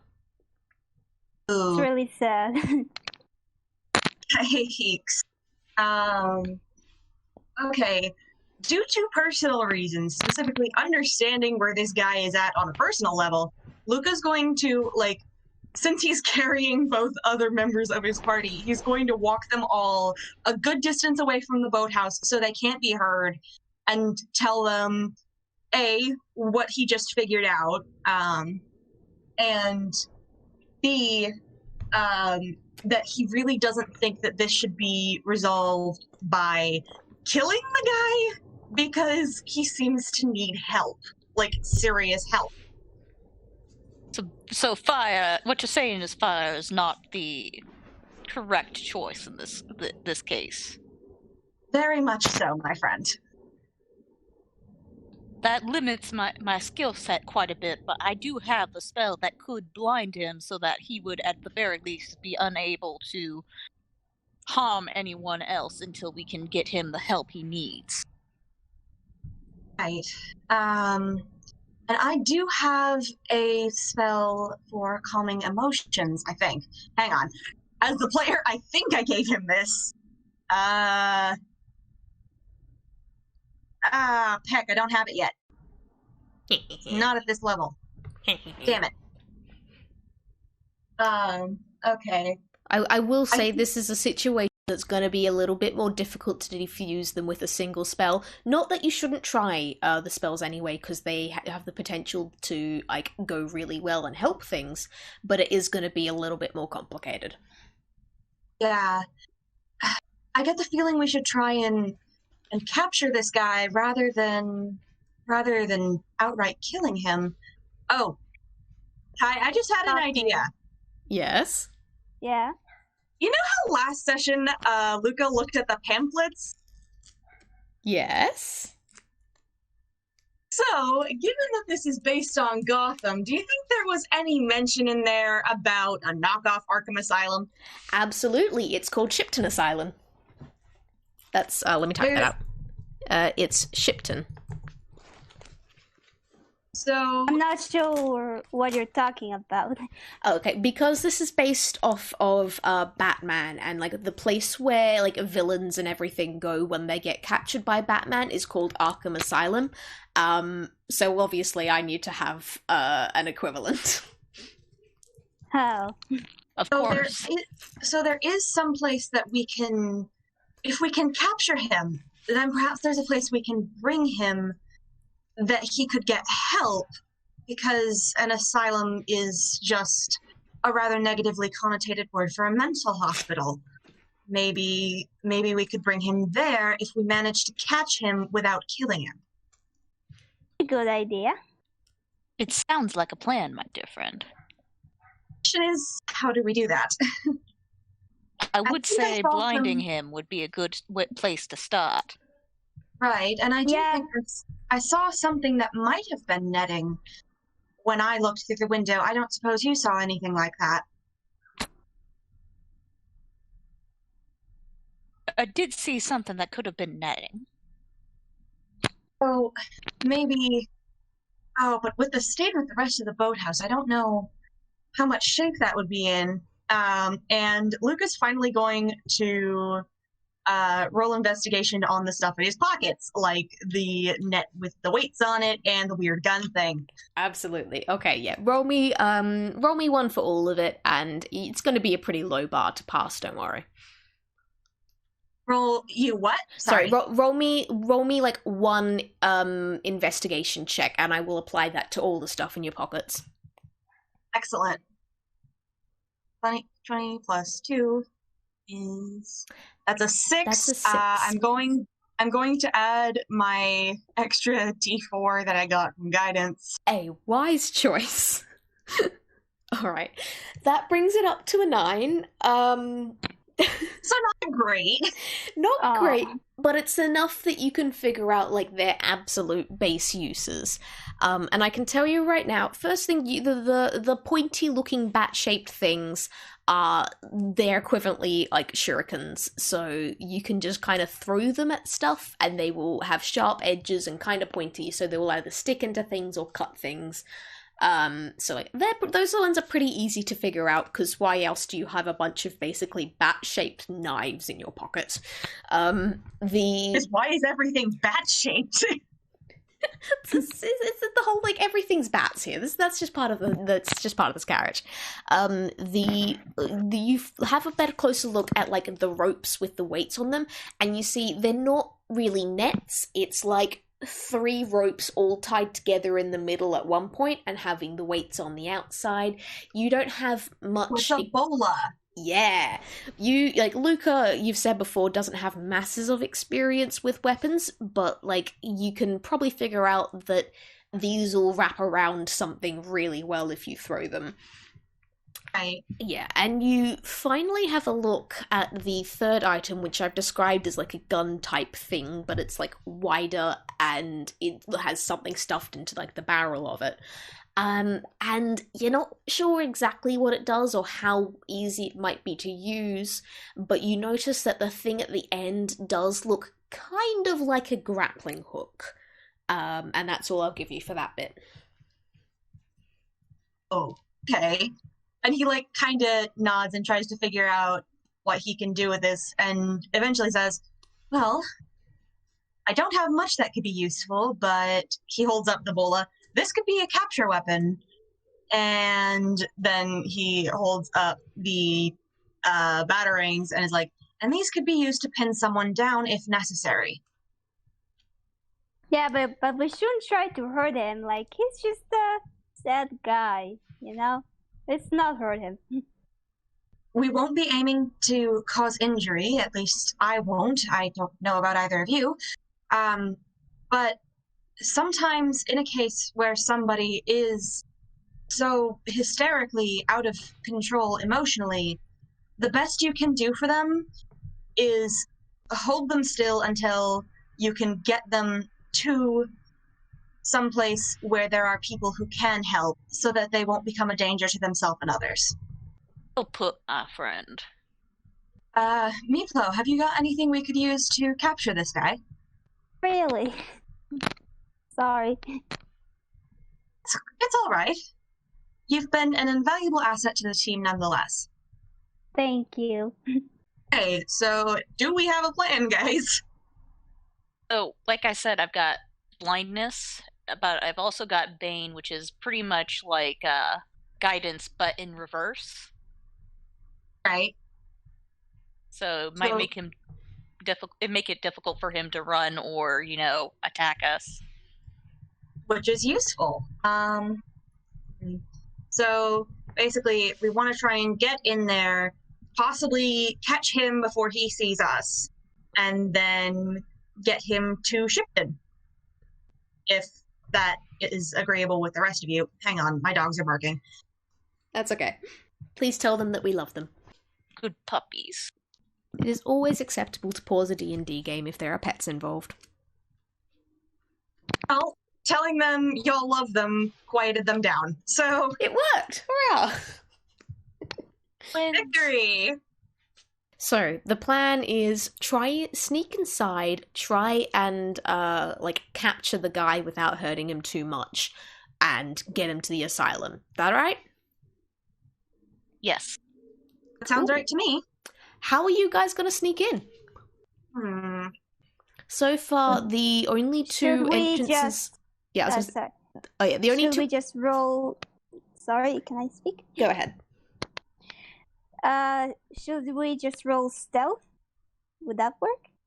You guys need to give me more of an idea of how you're going in. Like, obviously you're going in stealthily, but, like, where are you getting in? Because from the look around you had before, you know that there's, like, the big doors on the front, that are currently closed. You know there's the broken window that you guys peered through before. When I say broken, like, it's not entirely smashed. I mean, like, it's got several cracks, and it looks pretty easy to kind of poke completely broken open if you want. And you know that kind of, like, all the boards that make up the boathouse are pretty rotten and soft. But those are the only sort of potential ways in that you guys know about. Which one are you using? We could go in through the roof. How do we do that? I don't think that would be particularly stealthy, but... You'd get the element of surprise. There is such a are we thing just as gonna points for style. so we're just gonna break the roof or something to get in, or through the chimney or something?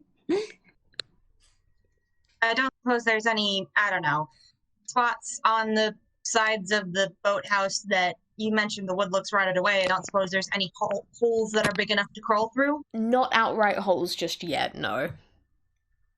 Ah, damn it. Can Well, we maybe I guess break the the flashy window? entrance is the best we've got so far. Shish, you were saying something? Oh yeah, like I thought maybe we could maybe just break the window. That's how we get in, but maybe not. He was right within range of the window when we were trying to investigate. I feel like maybe that would be killing our element to surprise because we have to break the window, then all crawl through, and then by the time we're in, he would realize something's up. I mean, it depends on how well an perception roll he makes. But yeah. I mean, it's up to y'all. I kind of say I like the roof idea, to be quite honest. Well, I mean, we gotta go full Getting- Batman at least once. Yeah. The So source how do material does occasionally dictate the moveset. So Wait, how Roof? do we? Yeah, but how do we do that? Luka's going to look at the grappling hook thingy what's it? And he's going to try and see, okay, this is a gun of some sort, and it has a grappling hook. I know how to use those. So maybe it's an automatic grappling hook. If I point it at the roof and shoot, maybe it will hook onto something and then we can climb up. All right, roll me a dexterity check just to see how good your aim is. Awesome, I have a +2 to that. Hell yeah. That's a 19! Fuck yes! Okay, you get the aim on this perfect. You pull on the trigger and there's a poof, and you see the grappling hook go flying through the air, followed with a rope trailing out of it, still attached to the gun. And you see this beautiful, beautiful arc as it goes sailing just over the roof of the boathouse, and then lands with a quiet thunk on the other side and latches itself in. And with a 19, I'll even say you managed to notice like a little, two little buttons on the side of the gun. One with an arrow pointing forwards, one with an arrow pointing back. You can tell with that roll that you managed to get this thing is now stuck tight in an ideal spot for you to get up to the roof. Okay, I am going to, once again, lift up both my companions. You're lucky they're both so small. Indeed. And I'm going to press what I assume is the button to yoink me up there. Yep, okay, you press the forward button and you start moving forwards. And the gun starts reeling in the rope that it just shot forwards, bringing you with, and you easily manage to go all the way up the side of the boathouse and up onto the roof. And all three of you have made it to the roof. Well done. How do we get down the house? I assume I can probably use the same thing the same way. Wait. We're going to be breaking in through the roof. We'll just go out through the front doors. Come on. Oh, we did that for nothing. Well, like, you need to get up onto the roof before you can go through the roof. At least we had a cool moment. Yes. All right. So, you're gonna just go through the roof. I will say, now that you are up here, Meepllow, with your high passive perception, you managed to notice a particularly rotten part of the roof that looks like outright dangerous to step on. But if you're looking for a way in, it might be helpful. Guys, there's a part of the roof that's out more breakable, so maybe we can break that and then sneak down from there. Sounds like a plan. Indeed. Yeah. Alrighty, I will at least give you the good news. The boathouse isn't that massively tall, so I'm not gonna you're not gonna get any damage as you're going down, but I do need a strength check from whoever plans on smashing through the roof first. Okay, who has the highest strength? Who's gonna make the big dramatic entrance? I have +1. Higher than me. Shish? -1 strength, so no. Okay. So Luka kind of gestures to Floof and is like, well, it was your idea. Would you like to do the honors? Yep. Before I do that, I shall cast guidance upon myself. Probably gonna need it. Is guidance a cantrip? Yeah. That One sounds of the best pretty cantrips. useful for a cantrip. Oh yeah. All right. Class has the best cantrips. All right, that is an 18. With that, yeah, you come over, you walk right over to the edge, just where you think the seriously rotten part starts. You can hear the roof creaking beneath you. You lift up one foot and you stamp it down, and the roof shatters, and you jump. And I'm going to need a dexterity saving throw from you, just to see how well you land. Ooh. Oh my. Do you want to use up that D4? Yes. Okay, a 7's not as bad as it could be, but it does mean as you go tumbling down, it's definitely not it is a dramatic entrance, but it's not a smooth dramatic entrance. It's more, you overestimated how much power you needed to kick through the roof. So kind of your foot goes down and then the rest of you goes through the roof as well. And you come tumbling down and you are lucky enough to land in a pile of netting, so you don't take any damage, but you are not on your feet, and it's going to take we're not going into initiative, but it would take you an action to get back onto your feet before you can do much more. Meepllow and Luka, do you jump down as well? I don't know about Meepllow, but Luka does not jump. Now that he's in a place where he can actually just use a grappling hook like you're supposed to use a grappling hook, he hooks the grappling hook onto what seems like a pretty sturdy edge of the hole in the roof and lowers himself down that way because he's not the best at landings. With that, I'm not even going to make you roll. So yeah, you use the grappling hook and you get back down safely. At this point, you do notice that there is a man just standing there staring at you and Floof and just kind of going what the heck is going on? He seems in shock for the moment. Meepllow, what are you doing? Jump down. Roll me a dex save. Can I catch the pillow to help them have advantage on this dex save? Absolutely. Yeah. Which means, although to do that, I'm going to need you to make a dex save as well to see how well your catching skills are. Okay, what is my dex save? That's still +2. Do I do a saving throw or not? Yeah, a saving throw. You do 2 of them because you have advantage, so you get to roll it twice, and we take the higher one. 21! Nice. Wait, I have advantage? Exactly. Alright, you both got 21s for that, so basically, Meepllow, you actually do a full-on flip as you jump through the hole in the roof. Luka ducks to the side, catches you easily. Meepllow, you land in Luka's arms, and then you do another little flip out of Luka's arms down onto the floor, and you're both already in position to start any sort of fight that might happen. And as you both have the cool action poses while Floof is still tangled up in the netting on their back. And as Batman than chicken. I am the knight. My dear friend, right now it seems more like you are the net.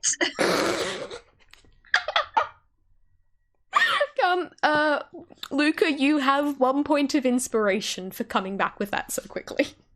That was beautiful. Lovely. That was great. By the way, do you know how points of inspiration work in the first draft house here?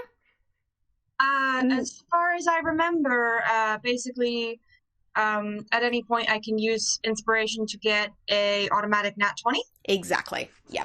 So keep a hold of that. Use it whenever you like. I will say it does carry across to other games, so if you want to save it for some future game, that's fair. But for now, I am just going to do a quick wisdom save for this guy, frankly. Because he doesn't have anything there. But because he's just had 3 complete strangers wearing weird outfits come bursting through the roof. And with that crit fail, he's just standing there, gobsmacked, absolutely stunned that anyone will have burst in on him, and he doesn't move for now. What do you guys do? Hello, person. We realize that you're sad and we want to help.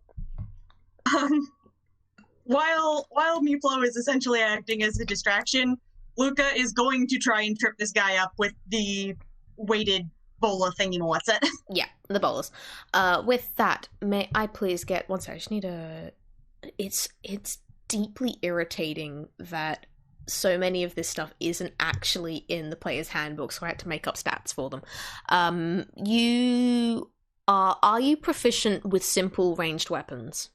Don't know. Hang on. Proficiencies. Acrobatics, animal handling, tools.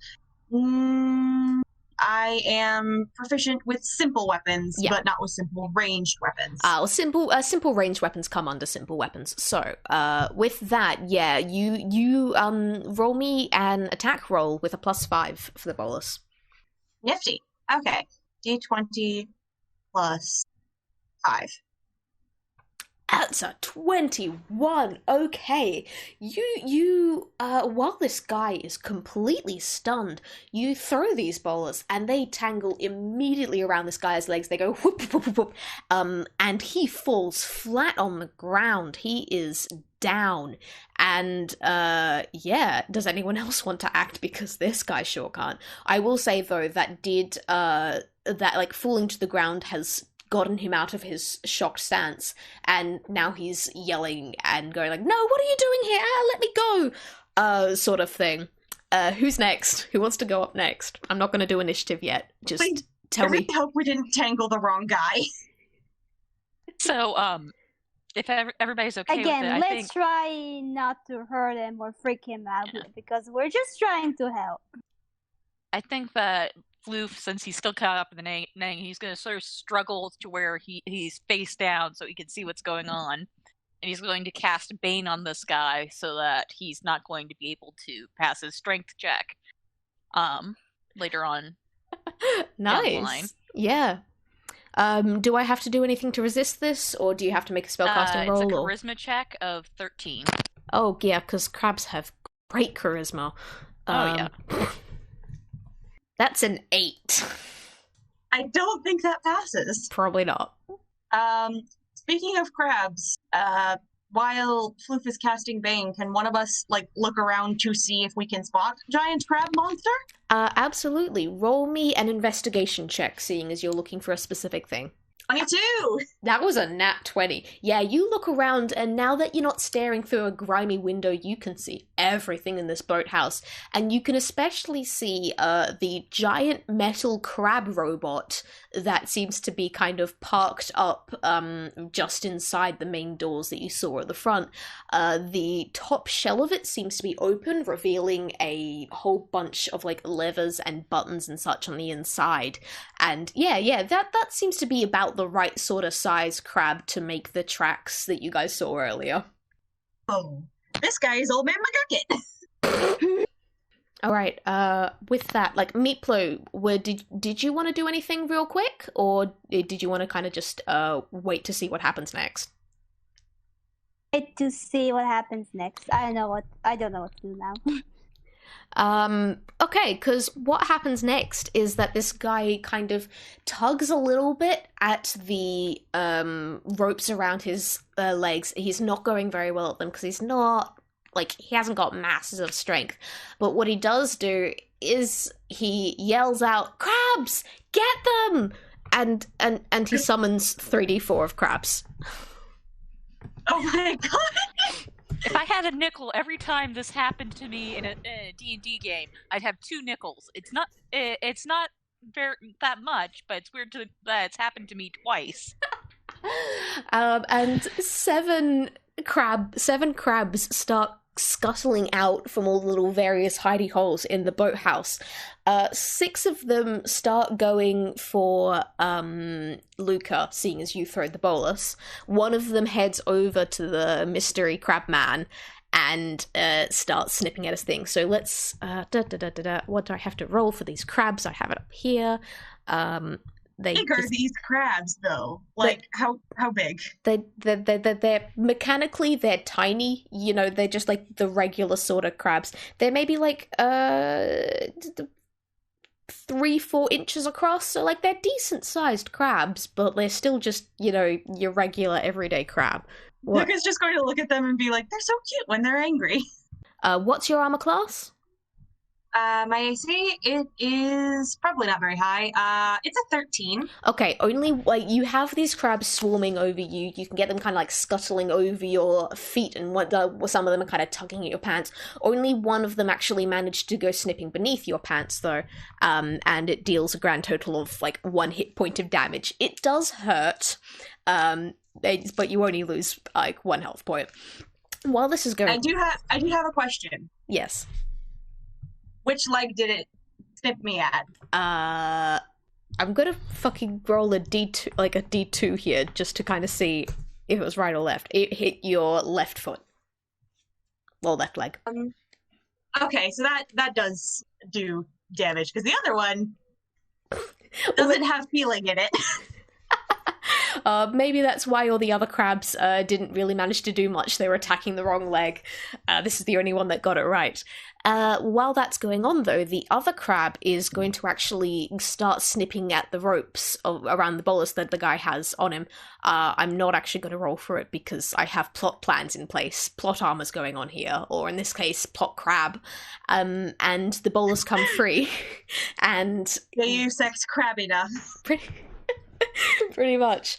And as soon as this guy is free, he jumps up and goes to climb in his massive metal crab, and pulls the lid down. However, I'm going to say he doesn't have enough time to go scuttling away just yet, so, like, you guys can have a go if you want to do things.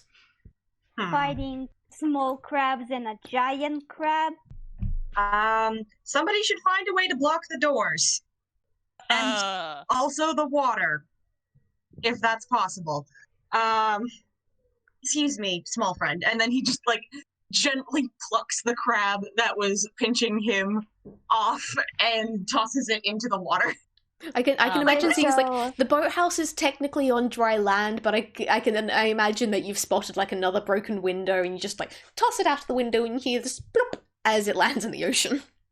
Oh, I thought boathouses. Maybe I'm wrong. I always thought that boathouses have like a hole in the bottom where a boat can dock. That's not necessarily. I'm thinking like this is one of the older, like a dry boat house. It's more kind of like where rowing boats and stuff would get stored than outright like proper ships and stuff. Nifty. Okay, then somebody just needs to block the doors. Yeah. How far away is the crab suit from me?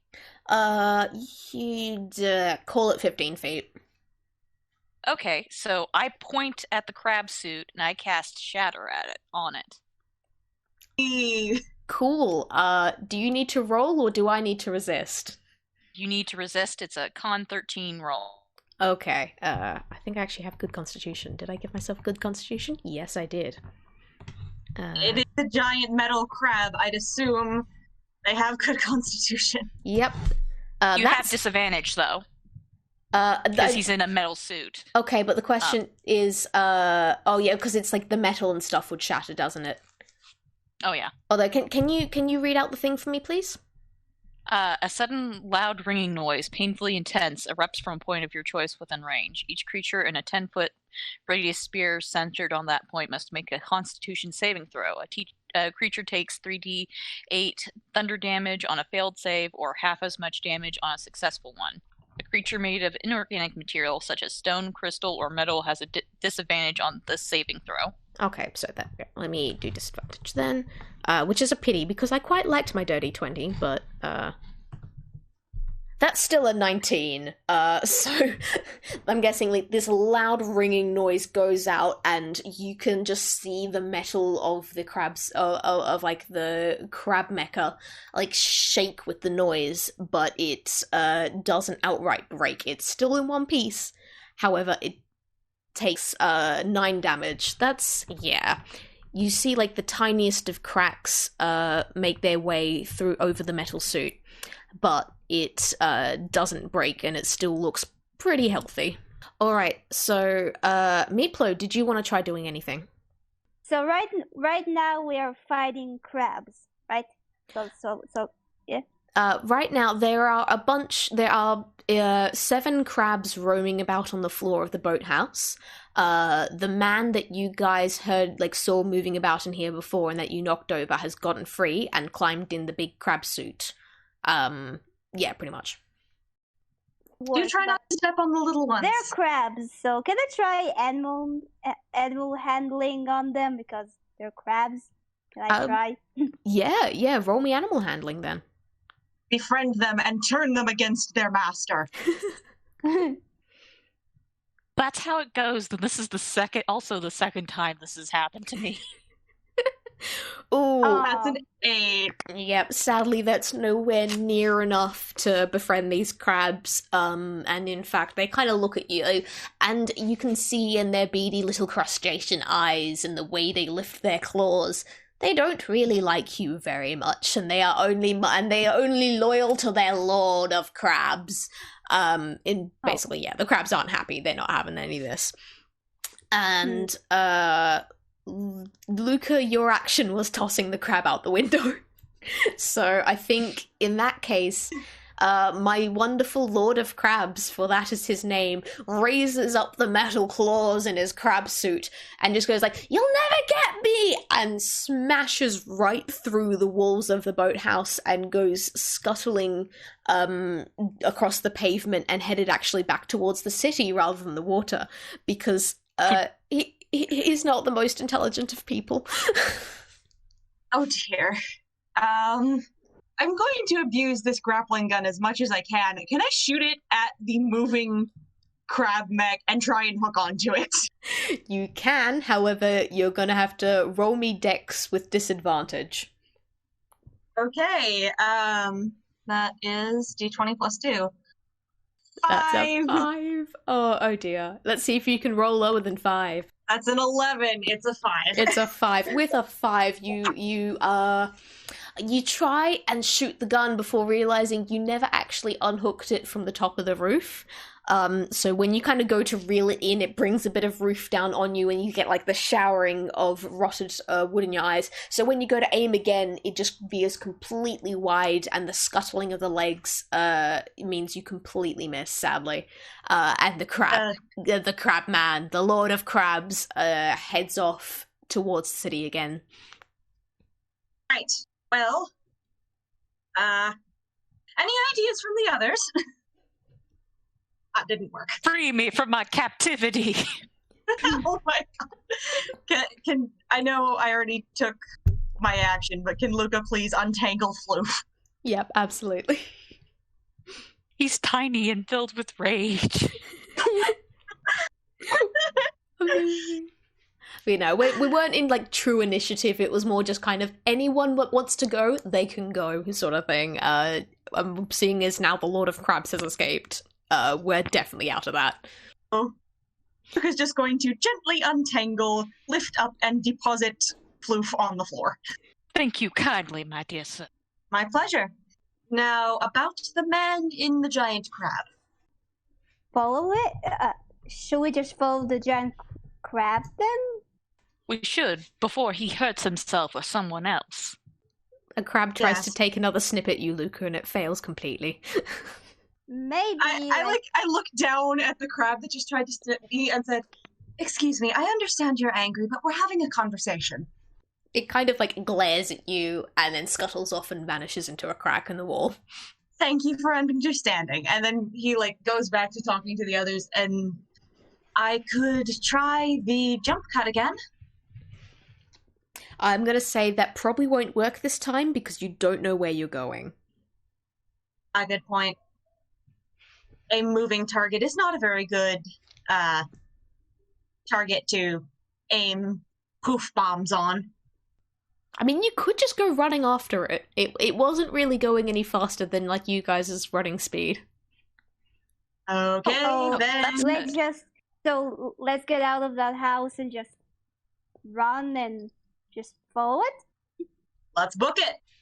All right. Roll Onwards and initiative? outwards, I say. So let's roll initiative. No, you're not rolling initiative just yet because you're not like directly into the fight. I'm going to do a little bit of exposition, and well, not exposition, but just kind of saying what's going to go on here, and then you guys will roll initiative. But yeah, you guys all go running after this crab. He's not too hard to follow because like makes rather loud clang clang clang noises as the metal the metal legs hit against the asphalt of the roads. You guys can follow along pretty easily as it goes along the streets. It goes past the docks, past the warehouses, heading towards the lights of the city. And it gets to be more and more street lamps as you go along, and things are becoming more and more well lit. There are even a couple of cars parked on the side of the road as you keep jogging after this giant crab creature. And you finally catch up when it has to stop. And you see the red and blue flashing lights of police cars parked in front of it, and you watch as one of these giant claws of this metal crab picks up a whole police car and snips it in half. It can't quite step over the car, but it can definitely try to move it out of the way. And this is the point where I will get everyone to roll initiative. We are starting off with the Lord of Crabs, his mighty claws raised in. He hasn't actually realized that you guys have been chasing after him yet, so he just picks up another police car in both his claws, but he does not yet snip it in half. And next up, Floof, it is your go. So, since this has annoyed Floof greatly, he's going to pull out my second favorite cleric cantrip, which is Sacred Flame. Always a fun one. Oh, yeah. Oh, you're just gonna try to burn the crab. I'm going to try and destroy the suit. The save is Dex 13. I got a 7. It hits. Okay. Beautiful. It's a big crab. Because it's so big, it's not massively dexterous. Takes 8 damage, and you see as this hits and fire crackles across the crab, you see it rock to the side a little bit, and then it kind of turns around a little bit, just enough that it can see you, and it knows that you are here now. Well, that's the problem with a flashy entrance. Okay. Come at me. Oh my god. That's not the sort of thing you say to a man in a giant metal crab suit. Meepllow, you are next. What do you want to do? Is it possible to just get into the suit and just talk to the guy and said, "Hey, we're sorry that we did all of this. We're just trying to help you." You can't actually get into the suit because it's sealed up. There was the top shell of it was a lid that has been closed down and sealed, so you can't just walk into it. This is the point where, if you've got any spells that might be useful, it's a good time to use those. Otherwise, go at its legs with any sort of weapons you've got. So, I guess the spell I'll try is Thunder Wave. Nice. That looks nice. So D20 plus my spell bonus? I'm going to say, as you cast this, is it in the actual spell description? Does it say, everyone within, a certain area has to roll to resist it? Yeah, that one's Thunderwave. Yeah. Mm-hmm. What do I have to roll? It should say, make an X sort of saving throw. What, Constitution. Constitution. Mm-hmm. This crab has good con. So... Oh no. So you cast Thunderwave, and an echo of thunder. I will have to say, where do you aim the thunder wave? Are you saying it's coming from you? You don't have to roll anything. Just tell me where you have aimed it, or if it's coming off of you. Off of me, and I'm aiming it towards the crab, I guess? You can't. With Thunderwave, it kind of bursts out from a radius, so if you're saying it's coming from you, then you're gonna hit Luka and Floof. Oh, sorry, I didn't know that. No, that's okay. This is why I'm just asking you all these questions. I don't have my advantage against thunder damage yet. Yeah. One moment, let me get up your character sheet and have a quick read through, because I can't remember off the top of my head. I'm not really Thunder sure Wave is sort of like throwing a grenade. Yeah, pretty much. Oh.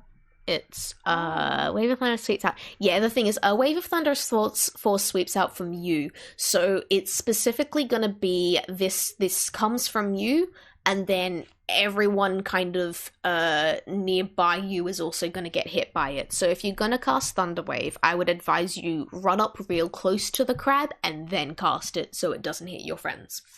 So how do I get close to the crab? You just, you use your movement to, run 30 feet ahead, and then you'll be right next to the crab. Do I need to roll for that? No, you just move. Just, you have 30 feet of movement, so all you need to do is say, I move to this place, and that's what your movement is. I move towards the crab. Is that good? Yeah, alright. And then you go casting Thunderwave. So I need to roll Constitution. And so will you don't need to roll anything, actually no, you do need to roll damage. But the crab will resist your spell. It will still take damage, so you do still have to roll. The police officers nearby also need to roll, so I'm going to say that one fails. Alright, so good news is you only rolled a tiny bit of damage there, which you only rolled 3 damage. The crab takes half of that, which gets rounded down to 1. So the crab, while a massive echo of thunder goes echoing out from where you are standing, the crab barely takes any damage. And that's not a great thing. However, it is a good thing because there are 2 police officers in the car that the crab currently has held in its claws. And they're going to take that damage as well. One of them manages to resist and only takes 1 health point of damage. But the other one's not looking so great. It was obviously on the side that was right next to you. And you hear him, and you see him cover his ears as the thunder echoes out. And he takes 3 damage. And that's your turn over, Shish, which means, Luka, you're up. See, I'm conflicted because I have a thing that I want to do, but I can't because the Lord of Crabs isn't talking right now. Unless he's, villain monologuing, which I don't know if he's doing or not. No, he's not. He's just rampaging at the moment. Okay. I mean, you could get the guy to talk. Talking is a free action. You could yell at him if you want. Yeah, you know what? Sure. I am going to yell, and I already have a pretty good idea, and I'm going to ask, because I'm trying to bait him into talking back to me. I'm going to ask him, what is it that you want? Why are you doing this? I'm doing this because they abandoned me. They let this happen. I don't want you chasing me. I don't want anyone chasing me. I just want to get them back for what they did. Okay. And I'm going to use my overture ability again. Mm-hmm. Because I can use that 4 times because my charisma modifier is 4. All right, yeah. So I am going to use the break function of the overture ability. And what does that do? You focus on your target's voice and use your magic to damage it. Roll intimidation to see how much damage you do. 5 or lower, you do no damage. 5 to 10, you do 1d4 psychic damage. 10 to 15, you do 1d6. 15 and higher, you do 1d8. On a nat 20, you do 2d8 psychic damage, and your target becomes frightened. Nice. Okay, roll me intimidation. I have a +4 to that. Oh, okay. Oh dear. That's a 16. I do find this rather entertaining. You've just got this weirdly dressed candy person yelling at this massive crab suit. I also like to imagine Meeplow's hugging one of its legs and casting Thunderwave. Aww, that's adorable. That's perfect. Yay. All right, yeah. Roll me damage. That was 1d8 psychic damage, was it? 1d8, yeah. Okay, that's 2 damage. Wait. Oh, Peck, I forgot something I was going to do. I have the point of inspiration, right? Yes, you do. So nat 20, automatic nat 20 if you want. Yeah, I wanted to use that on the intimidation roll, if that's okay. Absolutely. Roll me another d8, and I'll add that onto the damage. And he becomes frightened. Yep. I mean, to be fair, that's an 8. Okay, so this guy takes 10 damage. I'm not trying to kill him. I feel like I should make that clear. Probably a good idea. However, on the other hand, he has just become frightened, so he's fairly sure you are trying to kill him, especially as he wasn't in a great state before. And as it's his turn next, he's going to, I know that, like, technically if he's frightened, he needs to just get the fuck away from you, but he is going to use his action to toss the police car at you instead, so I'm gonna need, you, and I'm guessing that Floof is standing right next to you. Oh my. I'm gonna need you both to make a dex save to try and dive out of the way of this massive car being thrown at you. Okay. Do I need to do that? Oh No, my. you were next to the crab. Don't worry. That's a 7 from Floof. Well, it looks like this is poor old Floof's last stand. Since I got a 19, can I yoink Floof out of the way? If you had gotten a nat 20, I would have said yes. A 19 means you get completely clear. You see that, like, you're a little bit kind of tuned into this guy, considering, the spell that you just cast on him. So, you know what's about to happen just before it happens. You duck out of the way in time, like, easily in time. I'm gonna say you don't manage to pull Floof with you, but you manage to yell out, "Duck!" or whatever, and... Oh my god, please tell me Floof says, "No, I'm a chicken." Yes, that is indeed what he says. However, with that warning, I will give you advantage, Floof, so you can roll dex again. I'm sorry, I love that joke. That's a 6. Alright, yeah, with your snarky reply of "No, I'm a chicken," you don't notice that this car is actually being thrown at you, and it's gonna hit you full on. Oh god, how much would it even hurt you? It's a car being thrown at you full force. I'm sorry, and you're but it's very small. It's gonna deal a bunch of damage, I do apologize. Please take 11 bludgeoning damage. That's not good. I'm also just gonna, D8, and the 2 police officers inside the car take 3 damage because thankfully they were wearing their seatbelts. And then Lord of the Crabs is going to use his movement to run away because he's terrified, and he's now thankfully gotten enough police cars out of the way that he can run, and he just goes tack, tack, tack, tack, tack, and heads off down the street.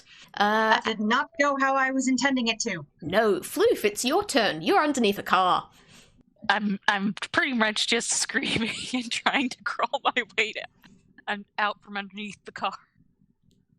No. He's very much working on his instinct to immediately set the closest thing on fire when he gets nervous, so he's trying very hard not to kill these poor police officers. I thank you for that, and I'm sure they thank for you too. Yeah, do you want to roll strength or something? Yeah, roll roll me strength to kind of push the car off you, and also roll me constitution to see how well you're getting squished. Okay, with a 14, you managed to push it off easily. With a 2 for your constitution, you aren't going very well. Like, you've already been dealt damage, but you did just get a car thrown at you, and you're kind of freaking out a little bit at the moment. You know you're going to be seriously bruised in the morning. So you don't really get to do much else with your turn, sadly. But you did get the car off you, and you are now free, at least. And I didn't say anything on fire, so that's good. Yeah. Meepllow, it's your go. I'm just wondering. Ghosty suggested that Meepllow was maybe hugging one of the crab's legs when he casted Thunderwave. Do you want to go with that? Right now, I want to cast Cure Wounds to Floof because it seems pretty hurt. Can I do that? Absolutely. What's the range of that spell? What does it say for the range? Touch. So in that case, yeah, you're gonna have to use your movement to run back over use your 30-foot movement to run back over to where Floof was, and you cast Cure Wounds. Don't worry, Floof. I'll help you, and then I'll just cast that. Yeah, so then you roll 1d8 plus 6, because that's your spellcasting ability.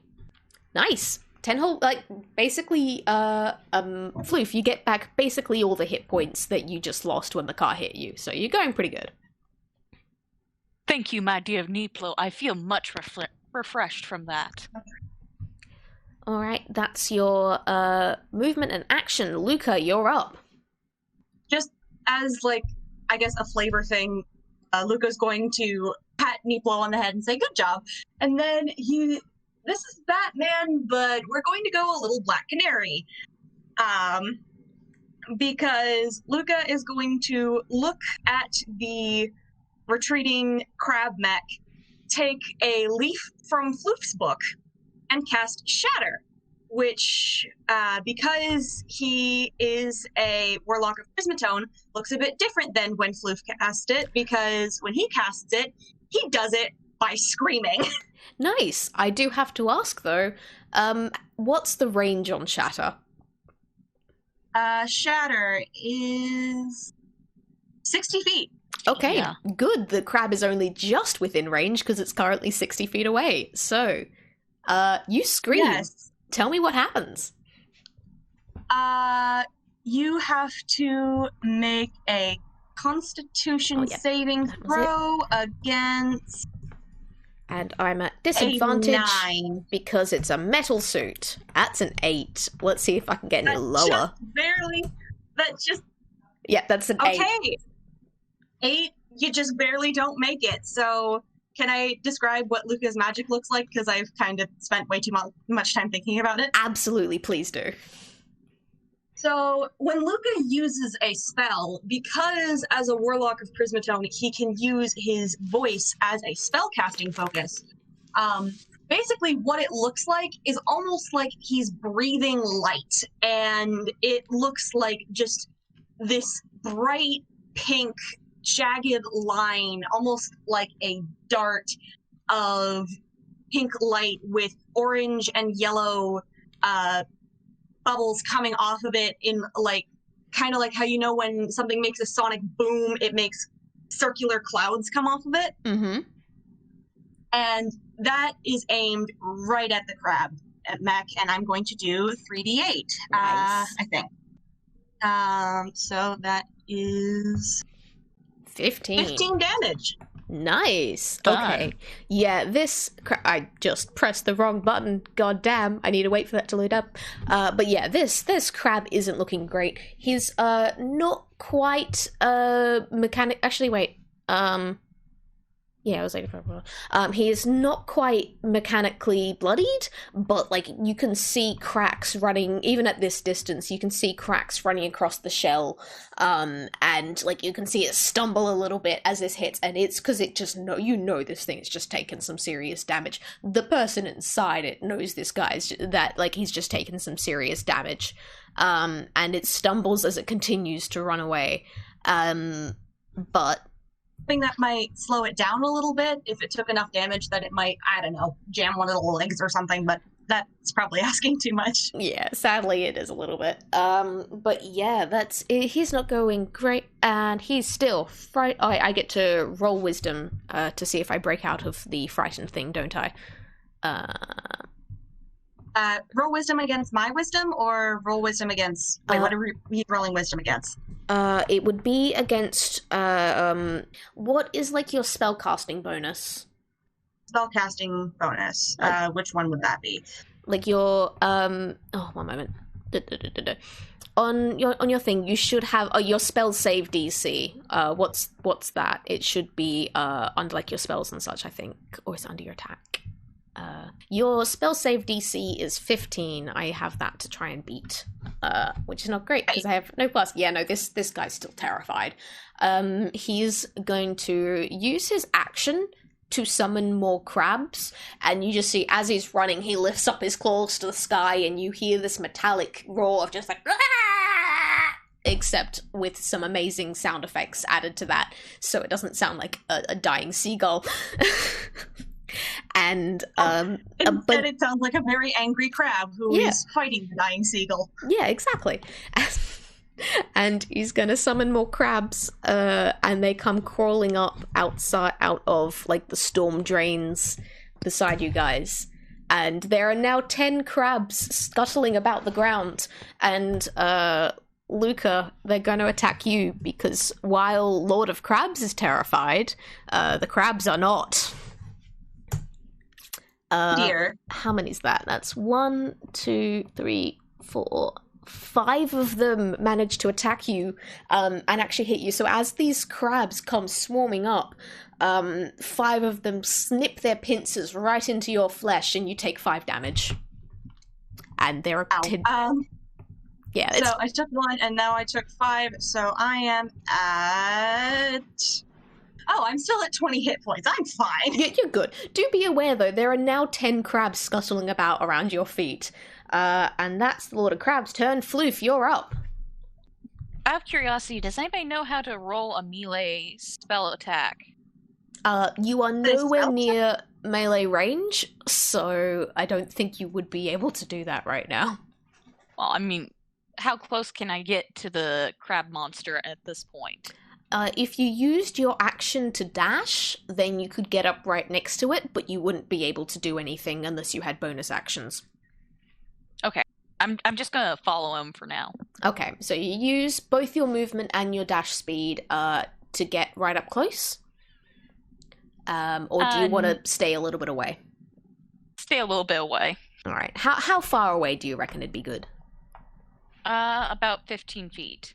Alright, you would still need to use both your movement and your dash, but yeah, you are now 15 feet behind this fleeing crab monster. Meepllow, you're up next. What did you want to do? Or maybe I can try animal handling to the crabs, to the small crabs again. Yeah, sure thing, if you want to. Befriend the crab. Crab friendship. Make Crunkle proud. Alright, that's an 11. I'm gonna say, yeah, you pick up some of these crabs and trying to carefully pulling them away from Luka. And they're not gonna befriend you because an 11's not high enough for them to befriend you, but they do they don't snip you as you pick them up. They don't look like they're gonna be hostile towards you. They just really don't like me. No, you're being mean. You've scared their lord. They're not happy with you at the moment. All right. That was just your action, Shish. Do you want Meepllow to do anything with their movement? I would suggest running after the crab. Yeah. Yeah, I would do that. Okay, Yeah. so you use your 30 feet of movement, and now you are 30 feet away from the crab. So you're 15 feet behind where Floof is. Luka, it's your turn.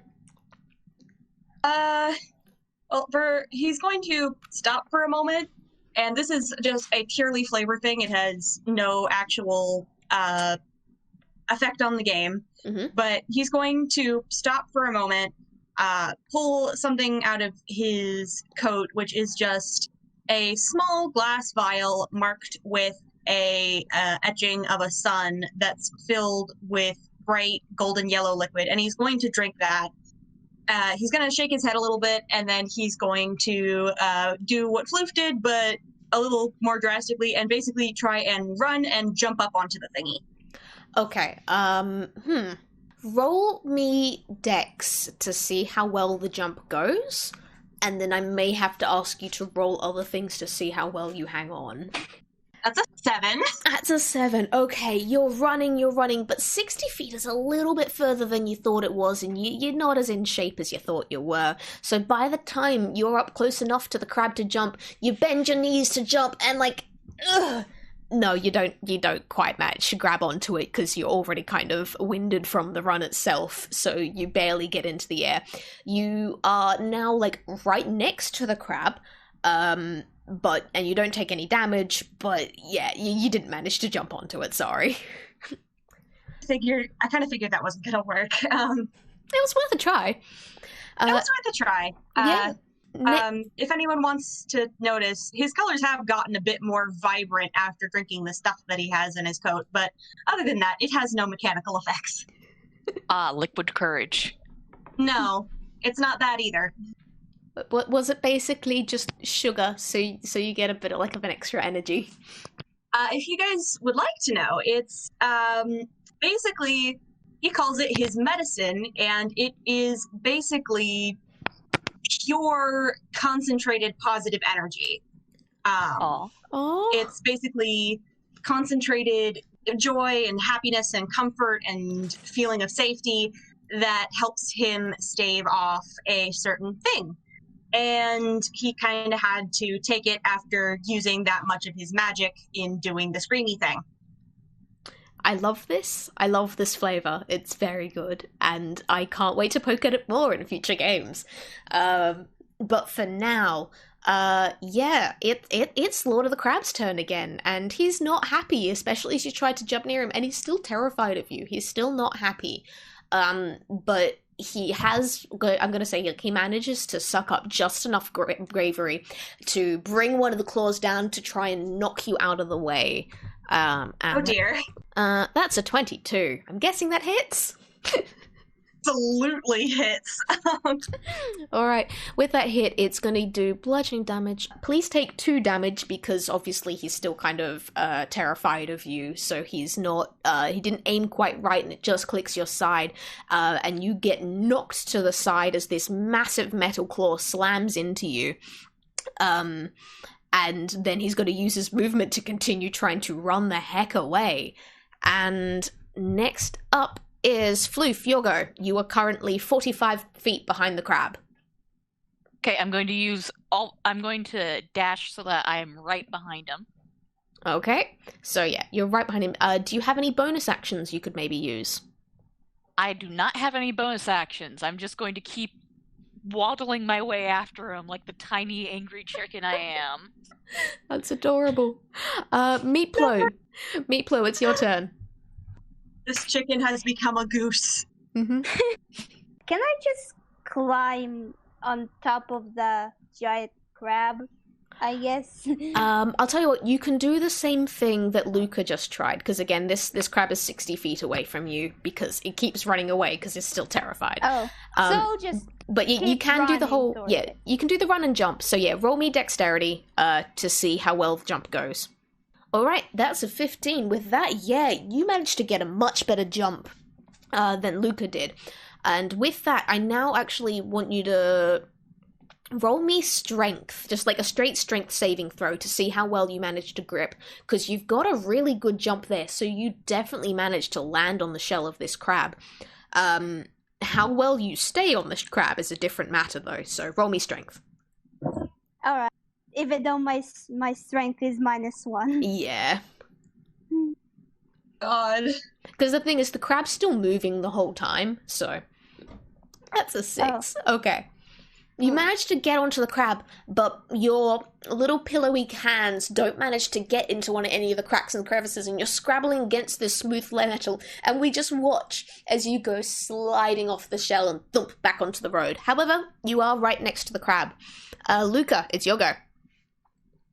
Goodness. Okay. I actually don't know what to do this turn. I had ideas for the last couple, and now I have nothing. He's going to first stand up and brush himself off, make sure, everything's in order. Eyes still covered, no bleeding. Okay, got it. And then, how good is the mech looking? It's looking pretty cracked and sad. When it's walking, you can see one leg's not working right, and I will tell you, it is mechanically bloodied at the moment. Okay. Specifically attacking the mech and not the person inside, I am going to cast Thunderclap. Okay. Because I figure if I can crack this thing open, then we can stop him pretty easily. Yeah, that works. So let's say, you're going for the legs to stop him from moving, because he keeps running away. Alright, yeah. Do you roll damage, or do I need to roll to avoid? Each creature within range other than you must succeed on a Constitution saving throw, or take 1d6 thunder damage. Okay. I would just... And I'm still right up next to this thing, right? You're actually 30 feet away, because it's moved since you last caught up to it. I would like to point out, both Floof and Meepllow are right next to this thing. Okay, that offers 2 problems, because this spell only has a range of 5 feet. You could use your movement to catch up. because it is only 30 feet away, so like you could use your movement and be right next to the crab again, and then still have your action. Okay, this might be rules lawyering a bit, just because, you know, this is a character who is intimately familiar with the mechanics of sound. Is it possible for maybe instead of casting it in a bubble, casting it over a thing by, like, if he can get up right close to the crab and set a hand on it, maybe push the sound through it? I don't know. That's probably rules lawyering too much. Yeah, like, Yeah, I mean, you could cast it on top of this thing. I'm going to say you can run up and you can cast it where the crab is standing. However, because it is an attack that does have a range, no matter what, because you would all be standing so close, it is going to hit other people as well. Because, like, sound isn't going to be contained within this one thing, it's going to go radiating out from that. And, like, you as someone who knows how sound works, and, like, while you do have magic that can manipulate sound, you know that it goes out in waves and the ripples are going to hit people. Yeah, okay. Well then, okay, guys, I'm really sorry if this doesn't work. To be fair, neither of them have taken, like, any damage, so, well, they have taken some damage, but it has been healed, so, like, they're good on health. It's fine. Oh. Yeah, Luka is going to use his movement to run up close to the crab so he's within 5 feet. Then he's going to use the free action of speaking to tell both of them to get the peck out of the way. Mm-hmm. And then he's going to cast Thunderclap, which is a Constitution save against my 9. Amazing. Are you sure it's a 9? Normally it would be against your spell save DC. Where are you getting this 9 from? Because you must succeed on a Constitution save, and my con is 9. Oh, it's not against your con. It's against your spell save DC. Oh, well, that's a 15. Yeah. I got a 9, so I failed. However, Floof and Meepllow, you also need to make con saves. Would they get advantage because I warned them? You know what? Yes, because I don't want anyone actually getting seriously hurt here. Floof gets out of the way, yay! I do a little ninja roll. So does Meepllow. Yeah. This is working out fantastically. Okay, so with that, like, thing is, they don't get fully out of the way, but it's like they will take half damage, won't they? Right. Oh, the spell's damage increases by 1d6 when you reach 5th level, so I actually do 2d6 of thunder damage. Nice. So let's roll 2d6. That's a 6. Yeah, no, I don't think that's enough to crack this thing open. Sadly not. But yeah, I will say though, it's not looking very good. It's still in one piece. It's still going. I will say it's gotten to the point where the suit is damaged enough that it does lose some of its movement. So now it isn't going to have 35 feet movement. It'll only have 20 feet movement. And, I'll take it. Yeah. And it's now its turn, and it's real. And the Lord of Crabs is realizing that the mech he's created isn't going very well, and you're still following. So no matter what no matter what he does to keep running down the street, it's not going to work. So he veers to the left, and he isn't going to run down the street. He's going to start running up the side of a building, and he uses his 20 feet of he uses 10 feet of movement to finish crossing the street, and then 10 feet of movement to just climb up the side of the building.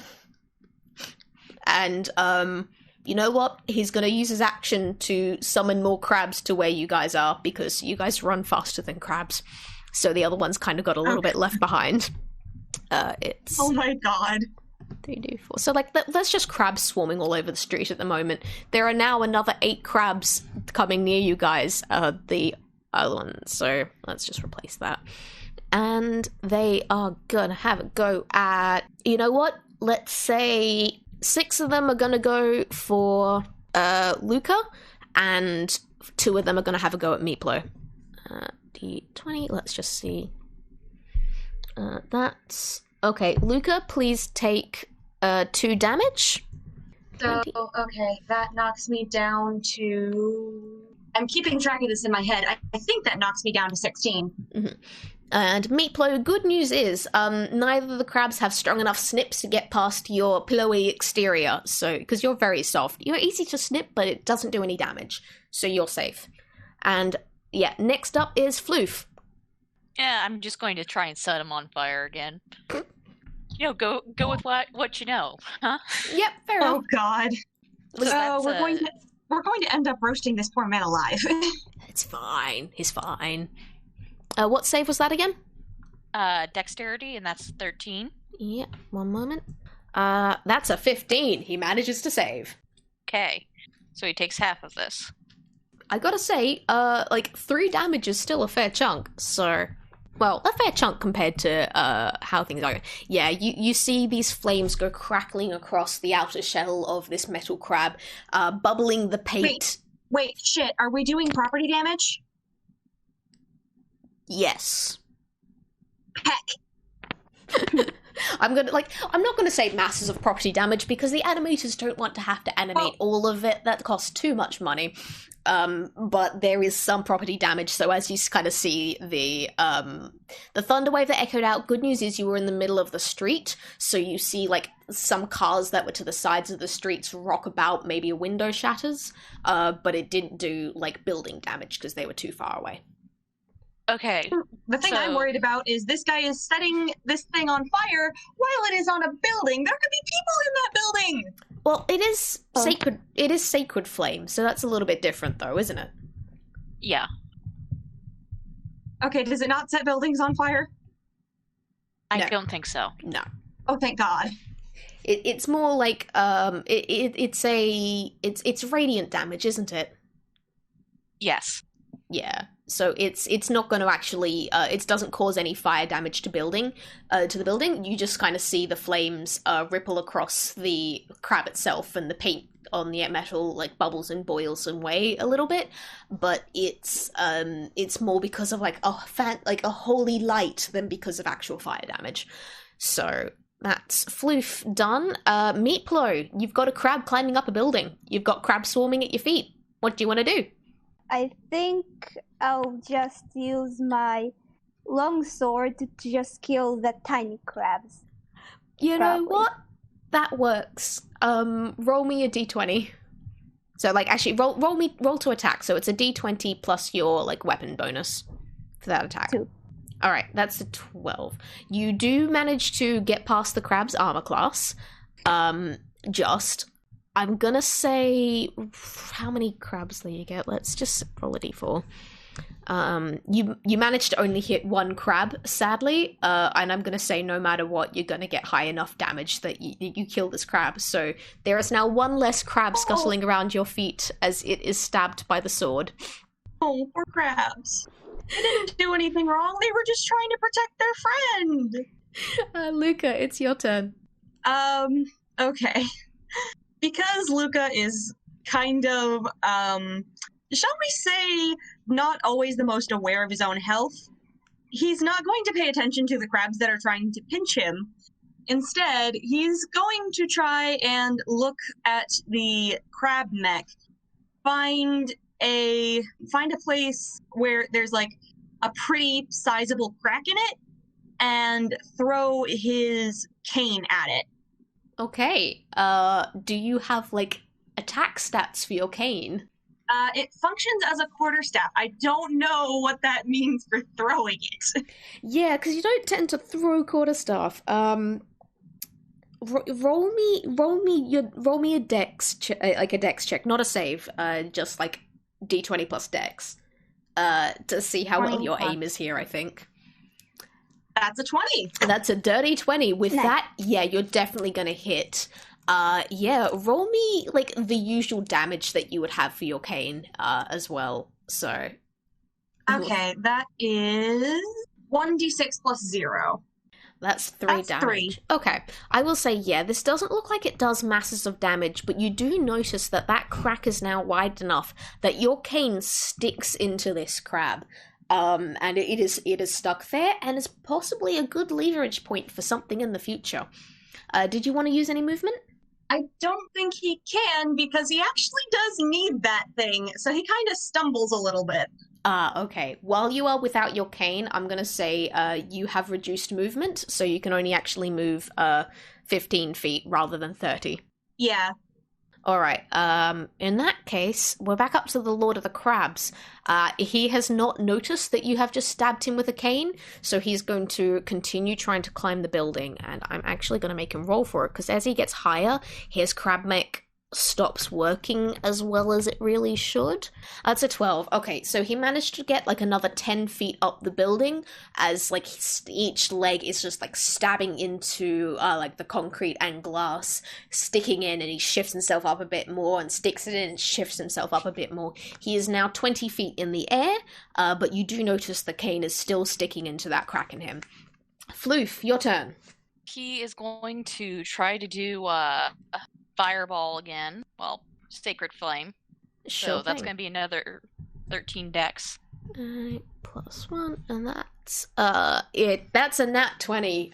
Yeah, no, he absolutely manages. Like, he's kind of, obviously there's something going on with his crab. He's realized what's going on, and you see little bits of water kind of spurting out of it as your flame ripples across. Still takes 4 damage. This crab is not looking great, but it's not as badly as it could have been. Meepllow, have you got anything that you want to do? I do have a spell called Bane. I don't know what it is. I'm not sure why I picked it.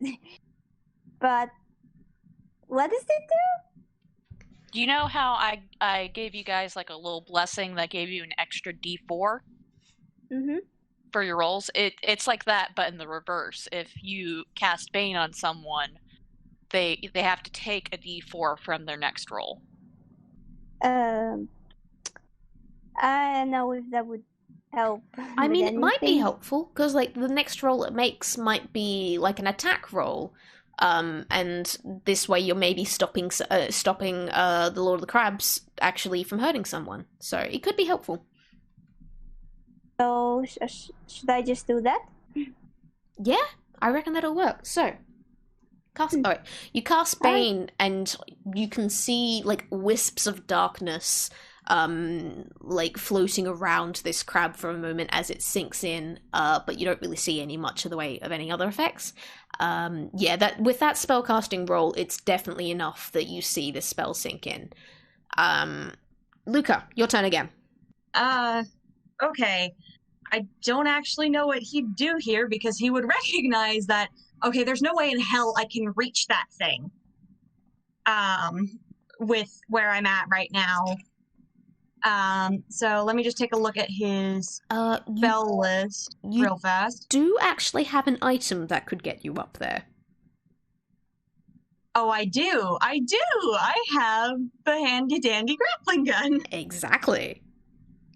Okay, I'm going to try and shoot this. I'm going to try and shoot the grappling gun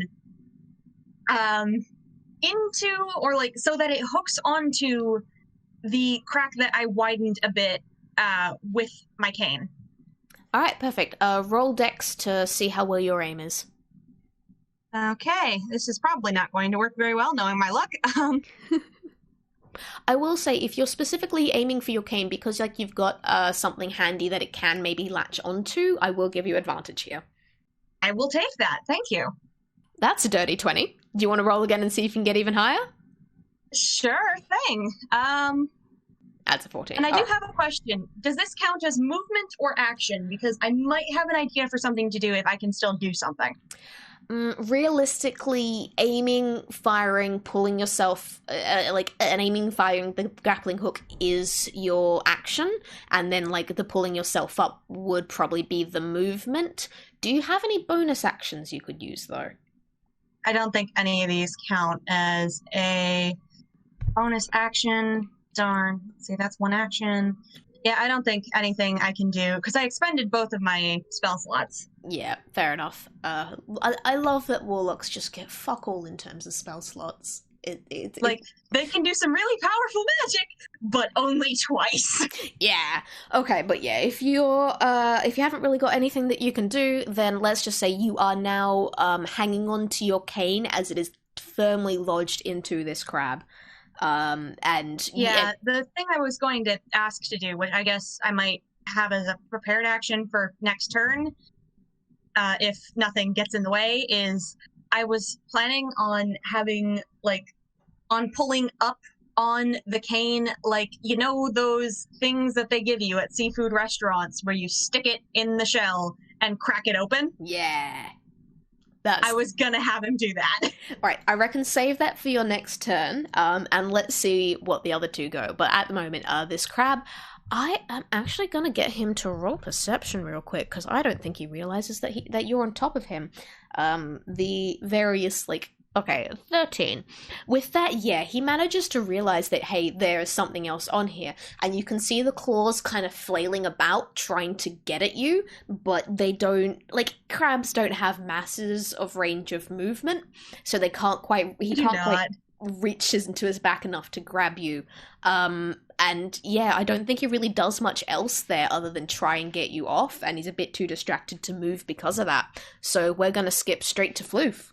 Okay, so since Luka's up there, I think might try to use an athletics check to try to grab on to his cloak or his leg. The thing is, you are short, and while Luka is quite tall, the crab is like 20 feet up in the air, and like Luka can, like, grabbing like Luka's foot maybe will dangle down to about 12 feet, but unless you can jump 12 feet, you've got no hope of getting up there. Yeah. And can I help? No, because you've already taken your action, really. Oh, I was going to, like, offer to, shoot down the rope of the grappling gun and be like, okay, grab onto this thing, that'll help you climb up. No, like, unless, like, you wanted to use up your action for your next turn, sadly not. I'm just gonna do Sacred Flame again, then. Yeah, honestly, fire is all I know. That's a nat 20. I managed to resist. I take 4 damage. Yeah, this crab ain't looking good. Sacred Flame, it works, and the good news is, because it is radiant damage rather than actual fire damage, you do not manage to hurt Luka. Meepllow, did you want to do anything? I'll just, join Luka and just be on top of that crab. How do you get up there? Because it's 20 feet up in the air. You, as far as you know, you don't have anything that can get you up there. Good point. When I say as far as you know, because technically you do have something that can get you up there, but you haven't discovered that yet. Investigate your cape. Because consider, like, someone has got, like, you've got Floof, who put on this mask and suddenly could see things, like, really well and managed to spot a lot of stuff. You have Luka, who got the belt and got a bunch of really cool gear. You picked up a cape, and you haven't really noticed it doing anything yet, but surely it does something. Can I use, like, this is like a super, it says it's like a Batman episode, so it's like a superhero thing.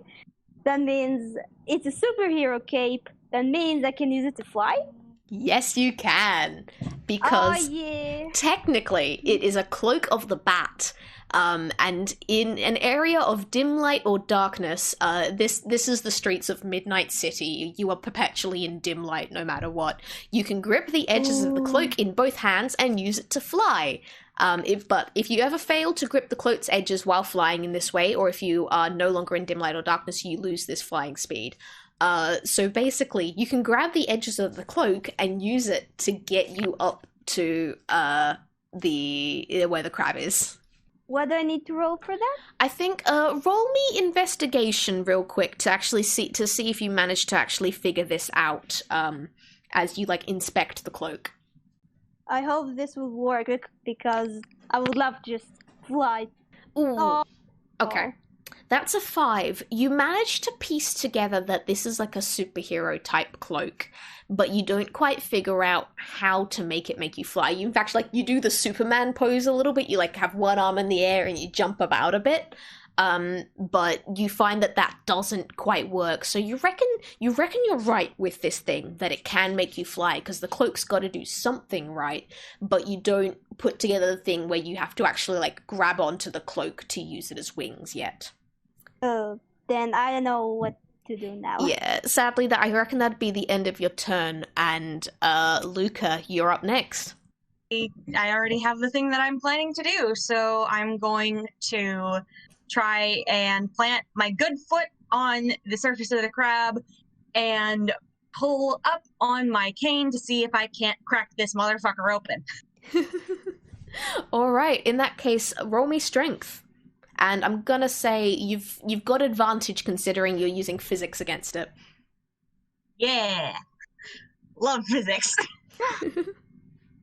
This is just a straight D20 because Luka is not super strong. Nope. That's all right. So that's an 11.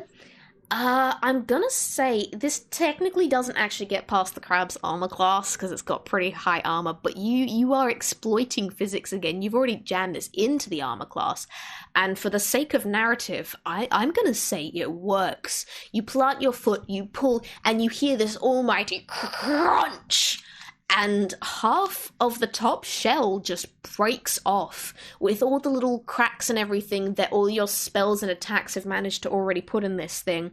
The shell is in tatters, and it breaks, and the man inside is exposed. He's still inside, strapped into a seat, pulling on levers and everything. But with the shell breaking off, he looks up and is just like, huh? And he looks terrified that you are standing right on top of him, that you have been following him this whole time. He is terrified of you, and just out of instinct, because his turn is up next, he actually undoes his seatbelt and starts trying to climb out of the crab. And that's not gonna go very well, because this crab is halfway up a building. Oh god, that's not good. Get a dex save from you to see if you manage to grab him before he falls. Hell yeah. That is a d20 plus 2, so let's roll that. Can I just say, as a bit of flavor, Luka saw the look of terror on his face, flinched a bit, but then, like, you know, stiffened up and was like, okay, fine, I'm used to this, and is now trying to save this guy's life. I love this. Yes, perfect. Okay. With a 13, yeah, that's enough. You manage to snag the back of his shirt, and, like, it's a bit of a struggle because both of you are having trouble keeping your grip on this giant crab, but you manage it, and you are now both balanced in midair. The crab's no longer moving. This guy is now, like, half clinging to the crab, half clinging to you to stop himself from falling. But for now, you're both safe, and I'm gonna say we are now out of initiative, so anyone can do whatever they like. And if you want to conversation, now's the time to conversation. Well done, my dear friend. I can't hear you. I am several feet up a building. Oh, I mean, like, it's only 20 feet. That's still within hearing range. I, like, give a little salute with one hand, then realize I'm about to fall off, grab onto the crab again, and I'm not going to try and talk to this guy, because he's still terrified of me, but I am going to try and cast Suggestion and tell him to sleep. All right. I have to roll to save against that, don't I? Yes. It's Wisdom? Well, that was a 5, so yeah, he kind of, like, stares at you, and while he's still kind of terrified and shaking, you see his eyes droop, and he's asleep in your arms now. The downside of this is he does go quite limp. You are going to have a lot of trouble getting down from here with him still, you know, not actually being able to hold on to you or the crab or anything, but he's now asleep. Well done. You have knocked unconscious the Lord of the Crabs. Can I say what I told him to get him to fall asleep? Please do. I I'm really sorry for all of this, and I swear we're just trying to help you, but right now, you need to rest. Oh, Aw. that's really sweet. Luka's so good. Yeah. All right. He's not a mean person. He's just kind of scary, apparently. Yeah. Meanwhile, Floof We're just trying is to help him. Meanwhile, Floof looks like a cinnamon roll. Is really a terrifying pyromaniac. We love our pyromaniac chicken. We do. But yeah. We love that spicy chicken. Now, how do I get down?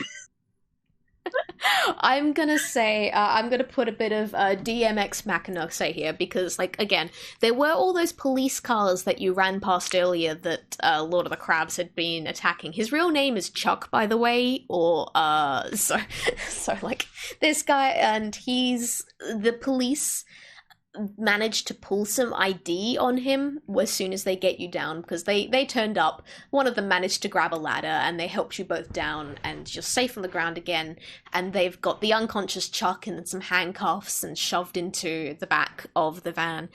And they tell you, like, oh, congrats on getting this guy. He's been terrorizing the place for ages now. Bit of a new one, but, well, crazies pop up all the time, don't they? Don't worry, they'll take care of him in Shipton. Just make sure he actually gets help. I don't think he's violent for no reason. Well, all of them have got a reason, haven't they? And with that, the police kind of gives you like a nod and a small salute and hops into the car, and they drive him off. And as you watch the police cars turn around the corner, you three are alone on the street. And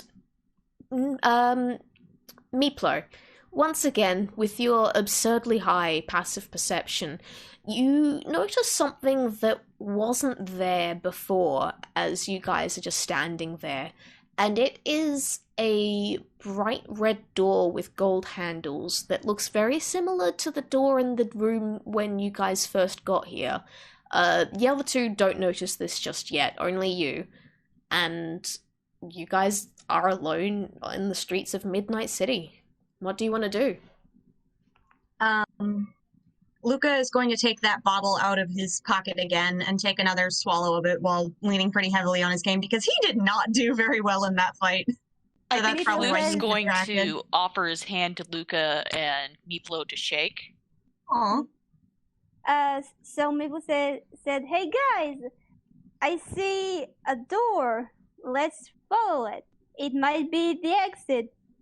I dare say that is probably where we get off. I do hope I encounter you two in the future. I hope so too. That was a fun adventure. And then he just hugs them. Oh, you adorable baby. Can I just say, Luka did absolutely take up Floof on that handshake, because he is a polite man. It is very soft. Aw, This We- is wholesome. we love this. This Yeah. is so... All three of you are so Tunka- cute. Tunka and D&D is so wholesome. I love it. Yeah. Yeah. And Luka, like, gently pats Meepllow on the head when he gets hugged. Oh, wholesome. All right, let's go to that door and say goodbye. Right. Wait, goodbye. Aren't we continuing on together? Oh, All right. I will he say this is doesn't know that. the first time that any of you guys will know about like people splitting up, because again, like both Luka and Meepllow are new to the train. You don't know how things work. Right. And Floof, while you've been on the train for a while, this is the first time you've met other passengers, so you don't know anything about people splitting off yet. Right. Sorry. So, forget about that. I'm just gonna say it was fun meeting you guys, and my life has been quite boring and terrible. So, it was just fun doing something exciting, and I haven't been happier in a long time. So, thank you. Luka smiles and offers both of them a piece of candy again, because he still has a fuck ton of candy in his hammer space. Floof just takes it and like puts it in his fluff somewhere. All right. I love Floof. Floof is I the love best. Floof so much. Do any of you have any last things you want to say or do, or do you want to just go for the door? With no reason to suspect that this is any sort of auspicious moment, Luka's going to try and open the door. All right, yeah. It's not locked. It opens easily, and as it swings open, a very familiar-looking warm light spills through, and you can't see anything on the other side. You just know that it will lead onwards. I'm not sure I like the implication of this kind of onwards. I've heard many things about don't walk into the light. Well, At least we shan't what be else alone can we this do? time, gentlemen. I suppose not, and chaos is better with friends, I suppose. Yeah. Indubitably. Onwards to adventure? Yeah. Onwards. And the three of you step through the door together, and sadly enough, you guys don't know that you're going to be split up, or where else you're going to go, or how long it's going to be until you next see someone. But you made it through this carriage, and you made new friends, and I hope that all of you had fun. Was And this was excellent. great. This was so much fun. I had backstory for the crab man, and none of you asked. No, it's okay. No. I'm sorry. I was really The curious juicy about details. I was curious about Crabman's backstory, but also I knew that Luka trying to talk to him would just make things worse. That's fair. No, it's okay. I can just tell you the backstory now if you want some, like, out-of-context details. Give us the deets. Give us the sweet deets. Yeah, but yeah, if you Dish hadn't the goss. if you hadn't frightened the life out of him, he probably would have started going on a Batman-esque, like a Batman villain monologue sort of thing. But basically, he got in a plane crash when he was a little kid, and everyone else died, but he was the only survivor on this abandoned island, and he was raised by crabs. And he finally managed to get rescued by a ship and came back to Midnight City. And he wanted to seek revenge on people that he kind of blamed for what went wrong, namely, the people who actually, like, chartered the flight in the first place and didn't bother doing any safety checks. Those were the people he was going to go after next. And also, he tried to getting in touch with the family that hadn't been on the plane with him, like, because his mum had been on the plane, she died, his dad hadn't been on the plane.